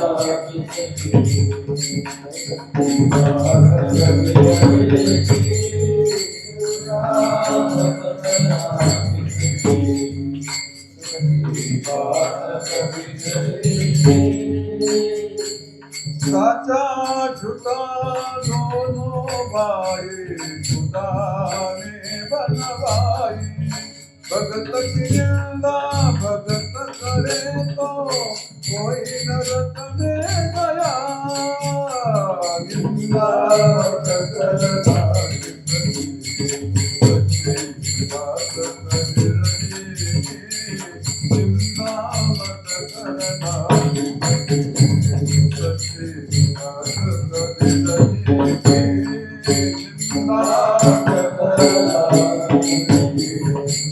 सच्ची बात कबीर जी की. निंदा मत करना सच्ची बात कबीर जी की. साचा झूठा दोनों भाई, खुदा ने बनवाई. भगत की निंदा भगत करे तो, वही नरक में गया. निंदा मत करना किसकी, सच्ची बात कबीर जी की. साचा झूठा दोनों भाई. अरे खरं बोलणारा आणि खोटं बोलणारा भगवंतानीच निर्माण केला आहे. निंदा करणारा आणि ऐकणारा. निंदा करायला, लोकांची निंदा करायला, ज्या काळात मनुष्य लोकांची निंदा करतो त्या काळात तो स्वतःला काय समजतो? शुद्ध समजतो. तो खूप पवित्र समजतो. मी नाही त्यातली आणि कडी घालातली. प्रत्येकाच्या डोक्यात हेच राहतं, लोकांचे दोष काय त्याच्यात रुची. महाराज राम राम राम राम राम. गणपतराव चालला ना, अरे ये ना वैष्णव, नको नको नको, लय गाई लय नको नको, अरे नको, लय वेळ मजाचे दायरे धरायचे, राम करायचे, ती पोरांचे लय रागून नाम करतो, उठून नुसता पळायलाच पाहतो. अरे चहा पिऊन जाय. नको भाऊ चहा काय नको. चालला ते तुला माहिती आहे का, त्या आमकीची पोरगी पळून गेली, कपकन माग घेतो. बस काय झालं, काय काय तासभर उठत नाही. मग अशा चवी चवीनी गप्पा करतो. काय असतं ते? त्या निंदेची गोष्ट अशी रुचकर आहे महाराज. अतिशय आपले निसर्ग येतो. कोणाला हे लोकांचे दोष ऐकणं माणसाला खूप प्रिय वाटतं. तो चवीने त्याच्याबद्दलची चर्चा, चवीने चर्वण करतो, त्याला असं म्हणतात. पण निंदेची गोष्ट ही पापजनक असते. निंदेची गोष्ट निंदा केली तर ती गोष्ट सगळं पाप आपल्याला लागत. महाराज विठाल विठाल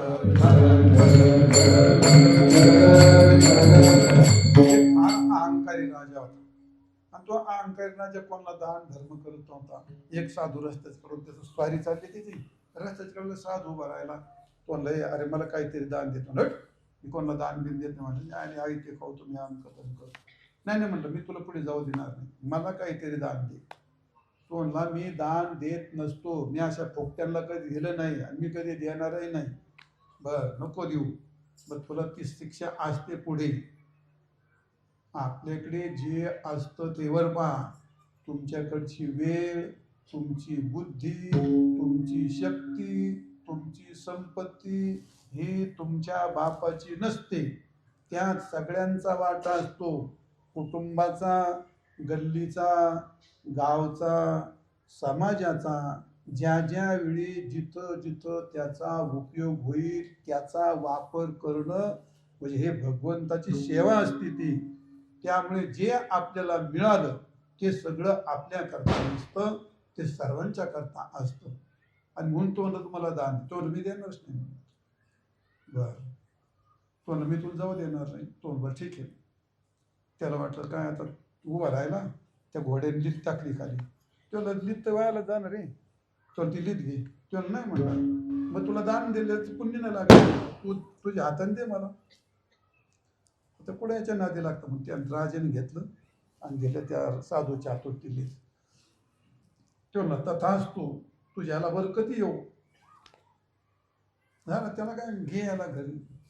घरी गेला महाराज अरे त्या साधूची वाणी ती जेव्हा त्याच्या हाताला बरकतीन त्याच्या सकाळी उठला सगळ्या घरात वास त्या घोड्याच्या लिदीचा.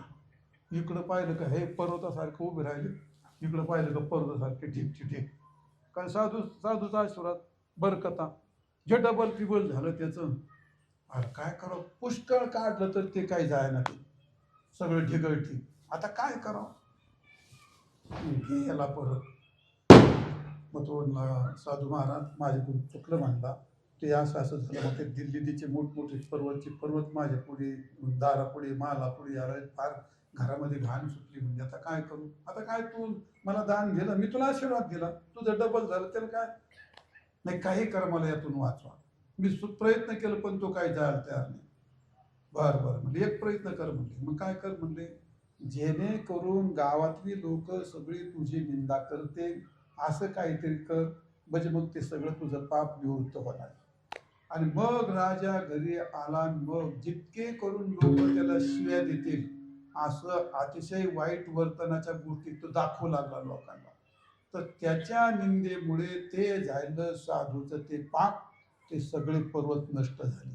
असं निंदा केली की मग निंदकापाशी येते अशेष पापी. म्हणून निंदा कोणाची करू नये. मर्मभेदक बोलू नये. वर्मभेदक बोलू नये. पारुष बोलू नये. असत्य बोलू नये.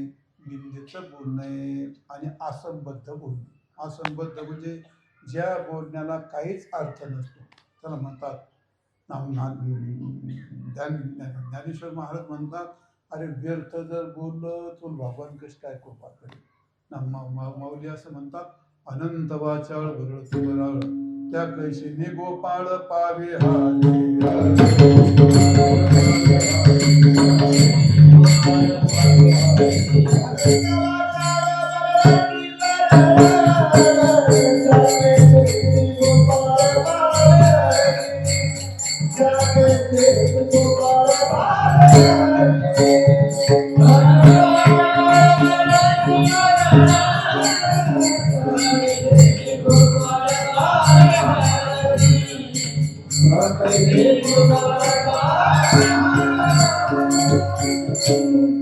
अनंत वाचाळ बरळती बरळ त्या कैसेने गोपाळ पाहावे हरी. असंबद्ध बोलणे निरर्थक. बऱ्याच वेळा माणसाला निरर्थक बोलायचं कोणताही अर्थ नसतो. मोबाईलने तेवढं तरी बरं केलं समजा माणसात. नाही तर पूर्वीच्या काळामध्ये संध्याकाळी अशा वेळी आमच्या लहानपणी जेवण झाले होते.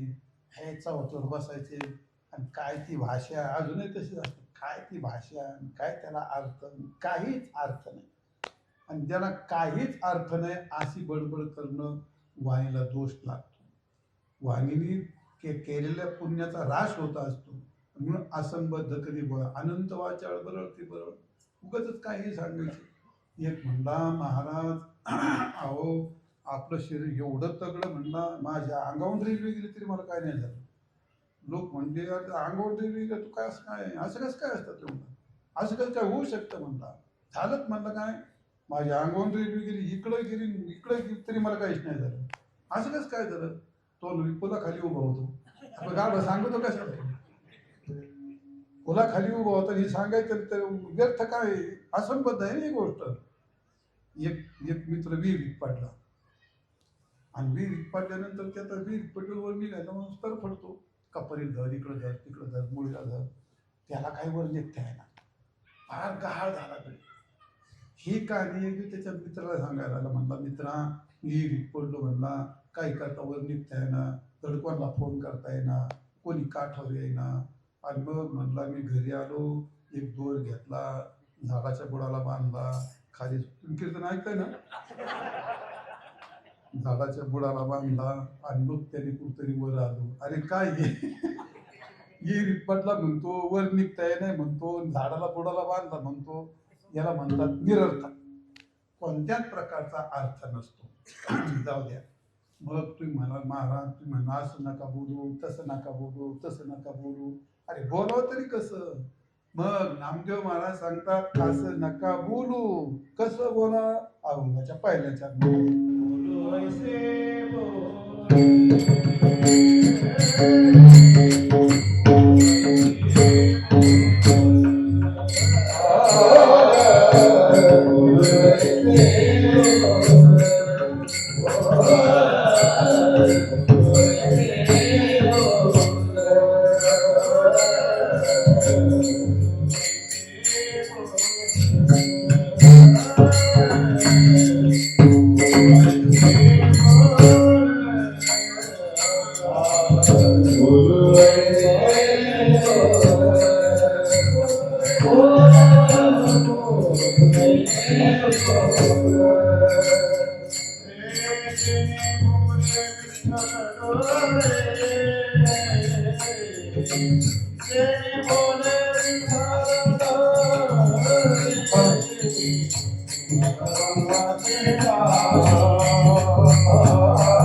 आईसे बोले याचा अर्थ आईसे हे पद व्यावर्तक आहे. इतर सगळ्याची व्यावृत्ती करून टाकायची. कसं बोलावं? शास्त्राने कायदा सांगितला, तुमच्या घरचं तोंड असलं तर काहीही बोलू नये. म्हणून स्मृती असं सांगते, सत्यम ब्रूयात प्रियम ब्रूयात न ब्रूयात सत्यम प्रियम सत्यैचनार्थम ब्रूयात देश धर्म धनाधन सत्यम ब्रूयात. खरं बोला. बऱ्याच वेळा खरं बोलल्या जातं पण ते गोड नसतं. सत्यम ब्रूयात आणि प्रियम ब्रूयात. खरं बोला आणि गोड बोला. बऱ्याच वेळा खूप गोड बोलतात, मध उत्तिष्ठती जीव मागरे आणि हृदय तो हाला हलव. हे लबाड माणसं असं गोड बोलतात. आपल्याकडे खेडेगावातली म्हणे, वर दाढी धरतून खाली टाचाने तुम्ही तू काय काय. अरे मग ते काय कामाचं? अरे खरं बोल. सत्यम ब्रूयात आणि प्रियम ब्रूयात. माणसाने खरं बोलावं, गोड बोलावं. सत्यम ब्रूयात प्रियम ब्रूयात न ब्रूयात सत्यम प्रियम. बऱ्याच वेळा माणसं खरं बोलतात पण गोड नसतं, आणि बऱ्याच वेळा गोड बोलतात पण ते खरं नसतं. मग खरंही बोललं पाहिजे आणि गोडही बोललं पाहिजे. म्हणजे खरं वेगळं आणि गोड वेगळं. एक बाई भांडी घासीत होती आणि ती शेजारी तिचा मुलगा उभा राहिला होता. समोर एक सज्जन मनुष्य आला. म्हणला, बाळू तुझे वडील कुठे गेले? वाक्य ऐकले का तुम्ही? त्याचा अर्थ काय? तुझे वडील कुठे गेले? बरोबर आहे का नाही? हे कसं आहे? वाक्य खरं पण आहे आणि गोड पण आहे. त्याने ते वाक्य उलटून टाकलं. तो म्हणला, बाळ्या तू ह्याचा नवरा कुठे गेला? हे खरं आहे का गोड आहे? म्हणजे आता तुम्हाला काहीच नाही कळत. बाळ्या तू ह्याचा नवरा कुठे गेला, म्हणजे तुझा बाप कुठे गेला याचाच अर्थ होतो. दुसरा काय अर्थ होतो त्याचा? बाळू तुझे वडील कुठे गेले त्याचा अर्थ तोच होतो. आणि बाळ्या तू ह्याचा नवरा कुठे गेला त्याचा अर्थ तोच होतो. पण पहिलं वाक्य खरं असून गोड आहे आणि दुसरं वाक्य खरं जरी असलं पण ते गोड नाही. आणि म्हणून खरंही बोला, गोड बोला, सत्यम ब्रूयात प्रियम ब्रूयात न ब्रूयात सत्यम प्रियम. खरं जर असतं पण अप्रिय नको. आणि म्हणून ज्ञानेश्वर महाराज म्हणतात तैसे साच्यानी हवा मित्रे आणि रसा शब्द जैसे कल्लोळ अमृताचे. वा वा वा वा वा. सैसे साच खरं बोला, मवा फार मृदू बोला माणसाने. तैसे साच आणि मवा मित्रे कामापुरतं बोलावं. काही माणसं खरे बोलतात गोडे बोलतात पण असं बोलतात रे डोकं उठून जातं. थांब थांब थांब. एखादा नेता मंत्री यायचा असावं, मोठी सभा भरलेली असावी आणि परिसरात ते अर्धे त्याला काय म्हणतात डिपुटर. आणि त्याला कधी माईक सापडत नाही. असा फेशीवर बोलतो राम राम राम राम. एकदम धोतर हे थांब एवढं बोलते. अरे बोलतो तरी कवर माणसं उठून जाईल, बोलतो तरी कवर. काही कीर्तन करायला ऐकली असतात असं. तो प्रसंग काय आपल्या लोकांना कळतंय का, वातावरण काय झालंय, प्रसंग काय लागली त्याचे 2 तास झाले बघत. समयोजाना भलते नाना भलते ठाई. किती जरी गोड असतं तर ते आधी झालं तर ते वाया जातं ते. म्हणजे असंही म्हणजे एका माणसाची सभा होती पुण्यामध्ये. मग आता सभा होती तर ते पुणे तिथे काय होती 2ला सभा होती. तो बरोबर 2ला गेला आणि त्याची 2 ते सभा सुरू झाली. त्याचं व्याख्यान सुरू झालं. मग व्याख्यान 2 ते 3 व्याख्यान झालं. आता पुण्याची गोष्ट काठीवर काम 2 ते 3 1 तास झालं. 3:15 झाले, 3:30 झाले, 3:45 झाले. याचं चालू. बस खरं बोलतोय गोड बोलतोय. आपण किती बोलतो ते. माणूस मधून एक उठला, कमरेचा पिस्तूल काढला. त्याला माफ कर म्हणला, मी संपवतो आता, मी आता नाही बोलत म्हणलं. तुला माहित म्हणलं मग तुला उभं कोणी केलं त्याला शिव देतो म्हणलं. तुला उभं करायला मी तो कोणी त्याला शिव देतो म्हणलं. बोलतो किती बोलत तैसे साच आणि मवा मित्रे आणि रसाळ शब्द जैसे कल्लोळ अमृताचे. कसं अमृतासारखी वाणी बोलणं. मी याकडे उदाहरण सांगत असतो. 8 दिवसाची गोष्ट असते. मी तरुण होतो, नवीन कीर्तन करायला लागलो होतो. आता 25 30 35 वर्षाची गोष्ट असेल ती. एकदा माझं ते आगडगावला कीर्तन तो माहिती आपल्या परिसरातच गाव आहे. त्या आगडगाव म्हणजे फार डोंगरात गाव आहे. आणि त्या गावामध्ये एवढा दुधाचा धंदा आहे, अजूनही बी आहे तो. आपल्या परिसरात 1 नंबरचा, नगर तालुक्यात नाही होतं, जिल्ह्यात पण 1 नंबरचा असतो एवढा दुधाचा धंदा. गाडी एकच दुपारच्या 2 वाजता गाडी जगन्नाथ माल बरोबर आहे ना. दुपारी 2 गाडी 2ला गाडी जायची. नेम कडकडीत उन्हा, चैत्र महिना. आणि त्या भैरवाजवळ कुठतरी होतं साप्ताह तुम्हाला माहिती ना असेल तुमच्या. तिथं माझं कीर्तन होतं ती बोलण्यात आणि मला जायचं होतं कीर्तनाला. आता ती गाडी एकच आणि त्यात एवढी माणसं दगडे, त्याच्यातून माणसं, त्याच्यातून गाडी 50 माणसं 100 गाडीवरही माणसं, मागूनही माणसं, वरूनही माणसं, खालीही माणसं. माणसात गाडीत माणसं हेच कळायला तयार. आणि एवढ्या गर्दीत बिचारी एक मावशी आली बाबा. आणि मावशी आली तर काय सांगू तुम्हाला, एवढी कणकलक्षणी अशी आशिया घ्यायची की इतकी आशिया म्हणजे काही पाठांतर एवढं निर्सल ना झालेली नाही. पुढं क्लास लावला होता आणि पुढं विद्या शुक्र आली होती. बरं व्यक्ती नव्हती, लेकुरवाळी होती. पाठशी एक बांधलं होतं, बागलात एक होतं, खाजूर एक होतं, पुढे एक चाललं होतं, मागे एक चाललं होतं, हाताने एक चाललं होतं. तिचेच होते कोणाची गोष्टी आणली होती. एक माणूस म्हणला मावशी एवढे का ना बरं हे बोलते हात देता हो हात देता. आता ती बाई एवढी शिवाय द्यायची. आता घुसली गाडीत एवढ्या गर्दीत तर तिचं काय हे सगळं लेकुराळी गाडीत घुसल्यानंतर आता मी त्या काळात चांगला तरुण होतो. डोक्याला उपरला बांधण्याचं बागलात पिशी आपलं गेलो खिडकी शेजारी बसलो जाऊन जागा धरली मी अशी गोष्ट माझी.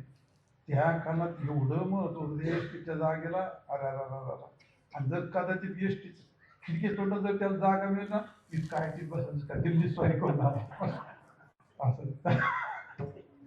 आता मी गेला बसलो माझ्या तिथं बसलो तर बसला तिथं किंवा माझी जागा आहे म्हणलं सरक पैसे जागा झालं. ही बिचारी सलग संबंध घेऊन ती आपली एक एक पाय काढीत लोकांशिवाय बंद केले, त्या कंडक्टर फायरिंग सुरू केली. म्हणलं पाऊस आता काय करू, गर्दी आमचं तमकं. ती पाय चाळीत माझ्याजवळ उभी राहिली हो. आता पहिल्यापासून हे प्रकरण मी पाहिलं होतं ते. आता माझ्याजवळ उभी राहिली. आता मी काय झालं, महाराज आहे ना मी. आता आपण तरुण तगडे बोलले कुरळी आहे आणि मी चट करू म्हणजे मावशी बाई बसायचं भाडे तुला आताच दिसलं का, हो काम नाही थांबलं. तर काय घेत जागा दिली चांगली. माणूस म्हणला मावशी तिने तुम्हाला चांगली जागा दिली आणि तुम्ही त्याला शिवाय देता. दिली असं जागा तरी काय बापाची गाडी आहे का.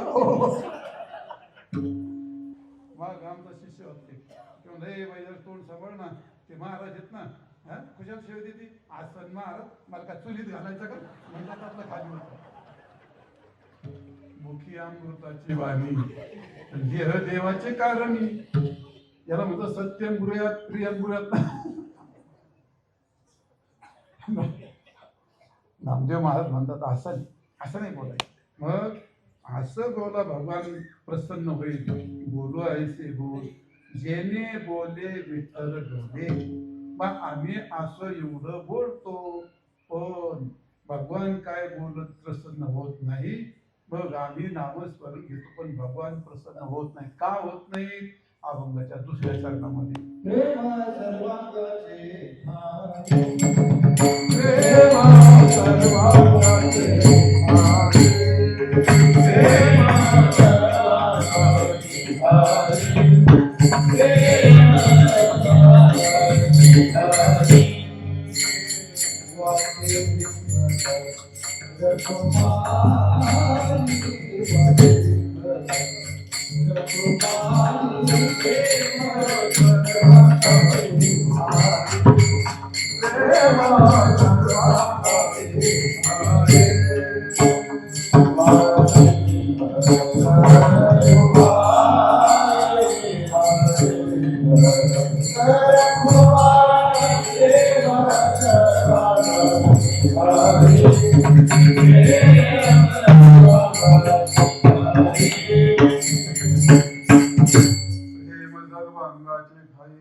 आम्ही नामस्मरण करतो. किती करतो? बऱ्याच माळा तुटल्या, बऱ्याच दिवस झाले, किती काही आकडे झाले. कधी देव डोरला का जाऊ दे, कधी देव भेटला का नाही, डोरला का नाही, त्या स्वप्नात आलाय कधी कोणाच्या बिघडत पुढं. नामस्मरण संतांनी केलं त्याचे का दुसरं आहे तेच. आळंदी पंढरी त्याचे का दुसरं आहे तेच. टाळपकवातेचे का तेच का दुसरे तेच. मग नामस्मरण संतांनी केलं. मग कोणाच्या नामस्मरणात देवी गाय जिवंत झाली, तुकारामाच्या नामाने मेलं प्रेत जिवंत झालं. अजून झाडाला पानं काय फुटली, भिंत काय चालली, रेडा काय बोलला, दगड काय चढली. अजून नामस्मरण आम्ही तेच करतो. बिघडत कुठं? नेमकं बिघडत कुठं? नामस्मरण तर तेच आहे. पण मग आपलं सगळं पाप गेलं का आपल्याला पुढं हो म्हणते ते. आपल्याला देव भेटला का आपल्याला पुढं हो म्हणते ते. मग आपल्याला देव काय डोरला का आपल्याला पुढं हो म्हणते. झालं बिघडलं नेमकं काय? काय बिघडत काय? नामस्मरण तेच असतं, आपण तेच करतो.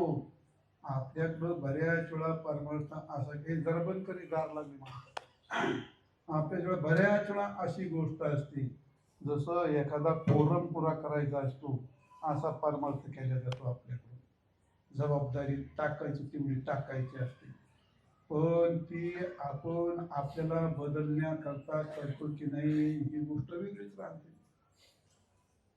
फडकाच्या कीर्तनात सांगितलं परमार्थ तो बदललं करतो. बदललं काय? बदललं काय?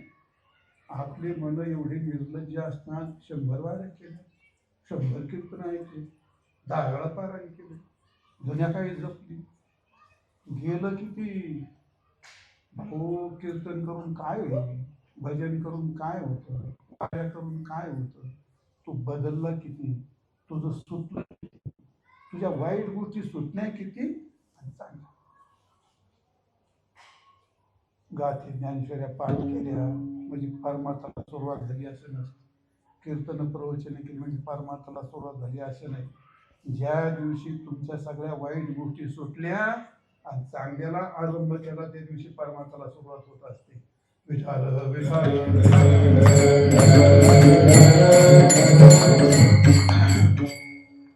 पोतभर पेरलं चित्तभर घेऊन आला. कशाला पेरी तो कशाला? अरे पेरलं तसं आलं किती, परमार्थ केल्यानंतर बदल झाला किती, याचा काही फोटो निघत नाही लोक हो. याचा निर्णय कोणी देत नाही. तुमची बायको, आई, बाप, तुमचा महाराज, हा देव सुद्धा निर्णय देत नाही. तो निर्णय स्वतःच्या मन स्वसंवेद्य प्रश्न आहे. मी काल काय होतो आणि आज काय बदल, माझं कालचं काय काय वाईट होतं आणि माझं आज काय काय सुटतं. काल मला किती विषयासक्ती होते आणि आज मी त्यातून किती दूर झालो. मला काल पैशाचा किती लोभ होता आणि कोण सांगतो हे शाळेत गेलेल्या पोरांचं पासनापं सांगतोय. जे म्हशीवरती त्यांचा विशेष नाही, जे कीर्तन ऐकतात, जे माळकरी आहेत, भजन करतात, महाराज वारकरी आहेत, त्यांचा विषय चालला. तो स्वतःला तपासलं पाहिजे. महाराज झाले त्याच्या आयला ते जोशात गोळा करून गेले. इथं फोटो छापितोय, तिथं फोटो छापितोय, इथं बोर्ड लागतंय, तिथं बोर्ड लागतंय, याचं गोळा करतोय, त्याचं गोळा करतोय. काय गोळा कायला करतो? उरवर वाढायचा अशी फसकून एका दिवशी. आपलं सुटलं किती याच्यावर महत्व. आपल्याला त्याचा बदल का जाणवत नाही? आपण परमार्थ अभंग वाचताना हा अभंग माझ्याकरता लिहिला असं ज्या दिवशी तुम्हाला वाटल त्या दिवशी आपला परमार्थ सुरू झाला. ही ओवी माझ्याकरता लिहिली, आपण वाचायचं म्हणून वाचितो, सांगायचं म्हणून सांगतो. आपल्यात बदल होतो, माझा अनुभव आहे. आणि माणूस बदलत नाही अशी कशी गोष्ट? फक्त एकच गोष्ट, त्यांनी ठरवलं तर तो बदल. काय होतं काय नामस्मरण तेच आहे. संपवतो, वेळ संपली, मला थकवा आलाय. 9 वाजले तुमचे. 5 मिनिटाचं उदाहरण सांगतो, संपवतो. विठाल विठाल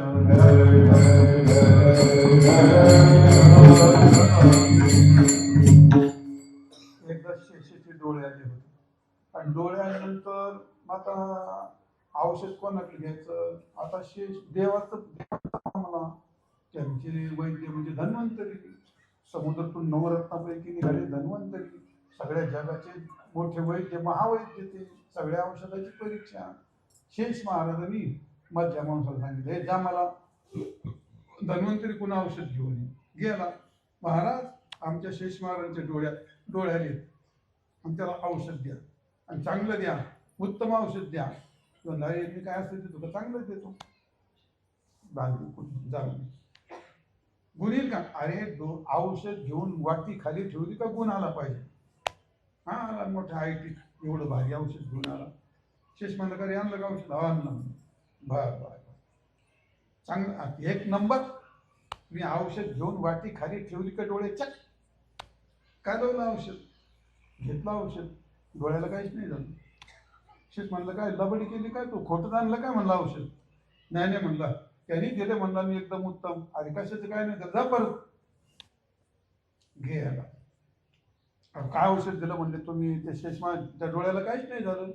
धन्वंतरी म्हणजे असं कसं काय होईल? काहीच नाही झालं असं होऊ शकत नाही म्हणले. अरे मी औषध देणारा मी आहे, असं कसं काय होईल? मी काय कलियुगाचा डॉक्टर आहे काय? हा ती काय गेले का तिथं झोपा घाली, त्या पोटात स्वरावर बाय करा, या करा, वा वा बसा उठून. काय होतं तुम्हाला आतापर्यंत काय केलं? मग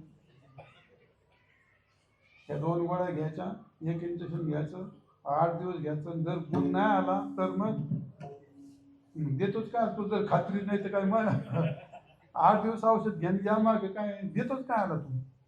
मोठी भानगडच राहते होते काय, लय कठीण. हे नगरचे कहाणी माझे गुरुबंध रेवनाथ महाराजांना माहिती, आपलं बबन बा. त्यांनी सांगितली गोष्ट त्यांच्या कड्याची. ती गरीबाची झोपडीत राहणारी म्हातारी आलं नगरला घेऊन. एका दवाखान्यात ऍडमिट केली. दवाखान्याचं नाव घेऊन नाही सांगत तुम्हाला, कोटला स्टँडच्या पाठीमागे, ते पण नाही सांगत. ती म्हातारी जीर्ण झाली होती, म्हातारी गेली मरून. हा तर ती फार कुठका माणूस झोपडीत राहणार, लेकरा बाळाला खात नाही, आंघोळ करते नाही काय. तो डॉक्टर म्हणला तुझी म्हातारी गेली. मग म्हणलं लागला रडायला काय नाही म्हणजे बिल भर म्हणजे किती म्हणजे 60,000 रुपये 60,000 रुपये त्या खात्यातली गोष्ट. आता ते काय पैसे कुठे ठेवलं डॉक्टर माझ्याकडे नाही एवढे 15,000 15 रुपये आहेत म्हणला ते 15 कोणत्या नाकात घालतो ते 60,000 रुपये 15. ते नाही म्हणलं जा पैसे घेऊन ये काही कर म्हणला. आलं पाहिजे बसलं रडत गावात कोण देईल याला पैसे सांग हजारांनी असे कोण असतं का ते काय ते गावाचा माणूस आला एक चॅप्टर तो नका कोण करतो म्हणलं काय नाही म्हातारी गेली म्हणला आणि ते डॉक्टर काही सोडून तो 50,000 60,000 वर चल म्हणला माझ्यावर घ्या तो ना डॉक्टर राव हे गरीब म्हणला तुम्ही याला काय तुला समजत म्हणलं याला खायला नाही लेकरं बाळगूनच पुढे त्याची बरं ते म्हणलं तुम्ही आधी मग 5,000 कमी द्या म्हणले बरं 50,000 काय द्यायला. अरे 50,000 म्हणजे काय जो त्याच्याकडे 50 रुपये नाही तर ते काय ते नाही चालायचं म्हणलं. अरे एवढे कुठं पैसे आहेत आपले 4-2 हजार घे म्हटला ते सोडून जाऊ दे. तो डॉक्टर आहे कमी डॉक्टर आहे म्हणला आमको तमको भरता दम द्यायला लागला डॉक्टर. बर हा त्या म्हणजे लागली ते बिल ते घेतलं बिल डॉक्टर गेलं डॉक्टर म्हणला ते बिल ही तिलाही तुला जाऊ दे ही म्हातारी तुला जाऊ दे चालते म्हणला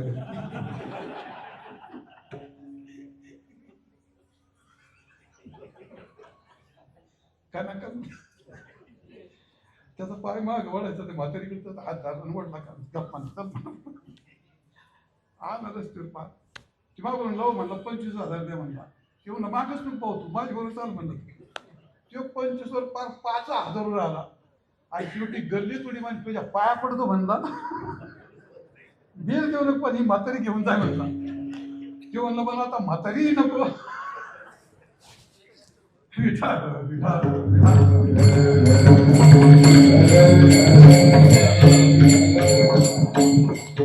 धन्वंतरी म्हणले मी औषध दिलं का डोळे राहिलेच पाहिजे जाय म्हणजे पुढे घेऊन ये चांगलं औषध घे राहिला घेतलं औषध डोळे जशाला तसे आयला काय ठरवलं आता परत जायची लाज वाटायला लागली शिस्त तरी रागावलं म्हणलं काय खोटं बोलतो म्हणलं तू घ्यायला परत अहो म्हणले काय 2 वेळा झाल्या डोळे नाही राहिले काय नाही धन्वंतरीला मोठं विशेष वाटलं असं होस कस काय चल म्हणजे मी येतो बाबा आले धन्वंतरी आली आणि आल्याच्या नंतर घे म्हणजे औषध आता पुढे तीच घेतलं औषध डोळे जशाला तसे मोठ्या माणसाचे चूक लक्षात येते लोक तो लय कपड्याची पट्टी आणली कपड्याची पट्टी त्या शेशीचे डोळे बांधले काढला औषध घेतलं औषध सोड म्हणजे डोळे एकदम डोळे चक आता काय झालं म्हणजे औषध देणारा तोच औषध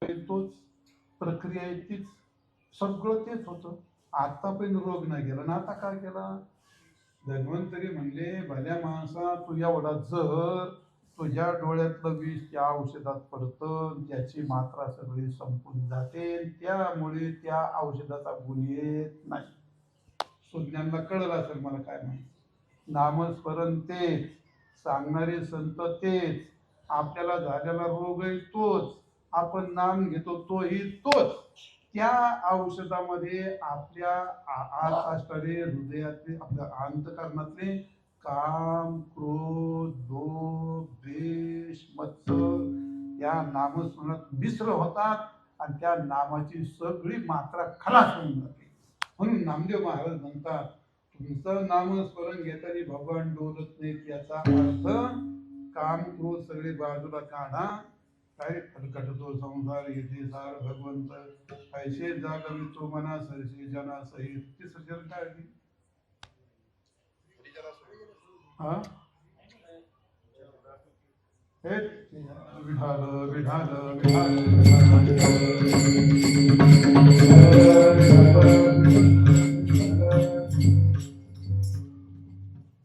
ऐसे जागवी तो मना सरसे जना सहित आहे काय जाऊ दे म्हातारे तू म्हातारे होऊन पण तुम्हाला कळून असं आहे आतले काम क्रोध सारल्याशिवाय बाहेरचं होत नाही असं चरण येते तिसरं जाऊ दे सोडून द्या मग ते काम क्रोध त्यात मिश्र झाल्यामुळे त्या नामाची मात्रा काम देत नाही पण नामदेव महाराज म्हणतात भल्या माणसो ते सगळं बाजूला करा आणि त्यात प्रेमाचं भरत घाला आणि प्रेमाच्या प्रेम सर्वांगाच्या ठाई असं जर नामस्मरण केलं तर मग निश्चितच भगवान डोलतील नामदेव महाराज म्हणतात बोलो ऐसे बोल जेणे बोले विठ्ठल डोले प्रेम सर्वांगाची ठाई वाचे विठ्ठल रखुमाई विठोबा रखुमाई विठोबा रखुमाई विठोबा रखुमाई विठोबा रखुमाई विठोबा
आपल्या चालला अखंड हरिनाम सप्ताह रौप्य महोत्सव आणि त्या रौप्य महोत्सवाचा हा अत्यंत भव्य आणि दिव्य चाललेला कार्यक्रम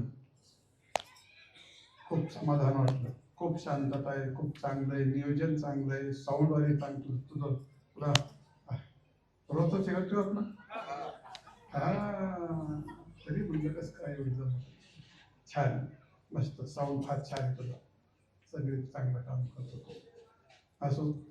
आजच्या हरि कार्यक्रमाकरता हरिभक्त रेवणनाथ महाराज मृदुंगाचार्य ते गाणारे महाराजांचे मला नावच माहित नाही कोणाचे, सगळे विशेषतः हरिभक्तपरायण ज्ञानेश्वर महाराज विषय महाराज ते आपल्या आश्रमात होते पहिल्यांदा सुरुवातीला, नंतर ते आळंदीला जाऊन त्यांनी चांगलं शिक्षण घेतलं, चांगले महाराज झाले, कार्यक्रम चांगला करतात, फार चांगली गोष्ट आहे. आणि आजच्या या कार्यक्रमाचं नियोजन सर्वस्त सगळे तरुण मंडळ भजनी मंडळ ग्रामस्थांनी एकत्र येऊन हा कार्यक्रम फार छान केला आणि फार असाच कार्यक्रम वर्षभर झाले पाहिजे. आपल्या धर्माची संप्रदायाची आपल्या काय म्हणतो भक्ती ज्ञानाची याच्याशिवाय जागृती होत नाही. समाजामध्ये जागृती करण्याकरता असे कार्य तर बर कार्यक्रम चांगला झाला पाहिजे असं आणि तुम्ही चांगला कार्यक्रम केला, तुम्हाला सर्वांना धन्यवाद देतो. मला या ठिकाणी येऊन सेवा घडली व त्या ठिकाणी या सर्वांना धन्यवाद कसं काय देऊ पण आपण चला तुमचे आभार मानतो. असो भा तुम्हाला एक बातमी सांगायची, आनंदाची बातमी सांगायची. आता तुम्ही गेल्या वर्षी केलं होतं विषय मला म्हणला तू ज्ञानेश्वर महाराजांचा सुवर्ण महोत्सव आहे जयंतीचा आणि तुकाराम महाराजांचा अमृत महोत्सव आहे. महाराजांना वैकुंठाला जाऊन 375 वर्ष आहे आणि ज्ञानेश्वर महाराजांचा जन्म होऊन 750 वर्ष आहे आणि म्हणून तो योग आलेला आहे. तुम्ही आता गेल्या वर्षी केलं, आता थोडं माऊलींचं तर श्रावण महिन्यात संपत येते आणि तुकारामाचं तर विजयला संपून जाते ती 75 वर्ष. तर ते श्री क्षेत्र डोंगरगड या ठिकाणी आम्ही फार मोठा भव्य कार्यक्रम करणार आहोत. तुम्हाला सर्वांना आमंत्रण देतो. पारायण करता कीर्तनाला या, भोजनाला या, मोठं अन्नदान करणार आहोत. दिनांक 15 ना, हा 15 फेब्रुवारी 15/2 ते 22/2 असा भव्य दिव्य कार्यक्रम होणार आहे. तुम्हाला पत्रिका घेऊन वगैरे येतील पोरं, तुम्ही भाकरी देखील घेता, भाकरी पण घेऊन तुमच्या विषय महाराज आहे तिथं.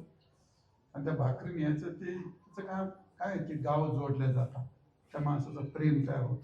आणि त्यामुळे आणि ते लोकांना खायला मग बुंदी भात अजून काही आमटी भाकरी वगैरे अमृत महोत्सव तुम्ही आले असता ते तसा कार्यक्रम करणार जेवणाचा असो. दुसरा एक विशेष सांगायचं ते आता मी ते एक दिवस त्या युट्यूबला ऐकलं विषय महाराज की बाई काही पण सांगत होते हरिपाठाचं. त्यामुळे मी ते आता ते पोरांनी मला आग्रह करून ते चॅनल सुरू केला, जंगले महाराज शास्त्री असं चॅनलचं नाव आहे. तर ते हरिपाठाचं रोज 2-2.5 तास मी अभ्यास करतोय. आणि मग ते अर्ध्या तासाचा अर्धा तास होतो एका चरणाचा. 9 अभंग झाले सांगून ते आहे का माऊलींनी हरिपाठात काय लिहिलंय ते काय भरलंय त्याच्यामध्ये केवढं तत्वज्ञान भरलंय. काही ऐकण्यापेक्षा तिथून कीर्तन पण टाकले मोबाईलमध्ये सबस्क्राईब करा आणि त्याचं पण श्रवण करा. असो पुनश्च एकदा सर्व तुम्हाला धन्यवाद देतो. कार्यक्रम या ठिकाणी आयोजन चांगलं झालं, कार्यक्रम चालू झाला. मी आता झाल्याशिवाय भगवतीने समर्पित करून या ठिकाणी थांबतो. विठ्ठल जय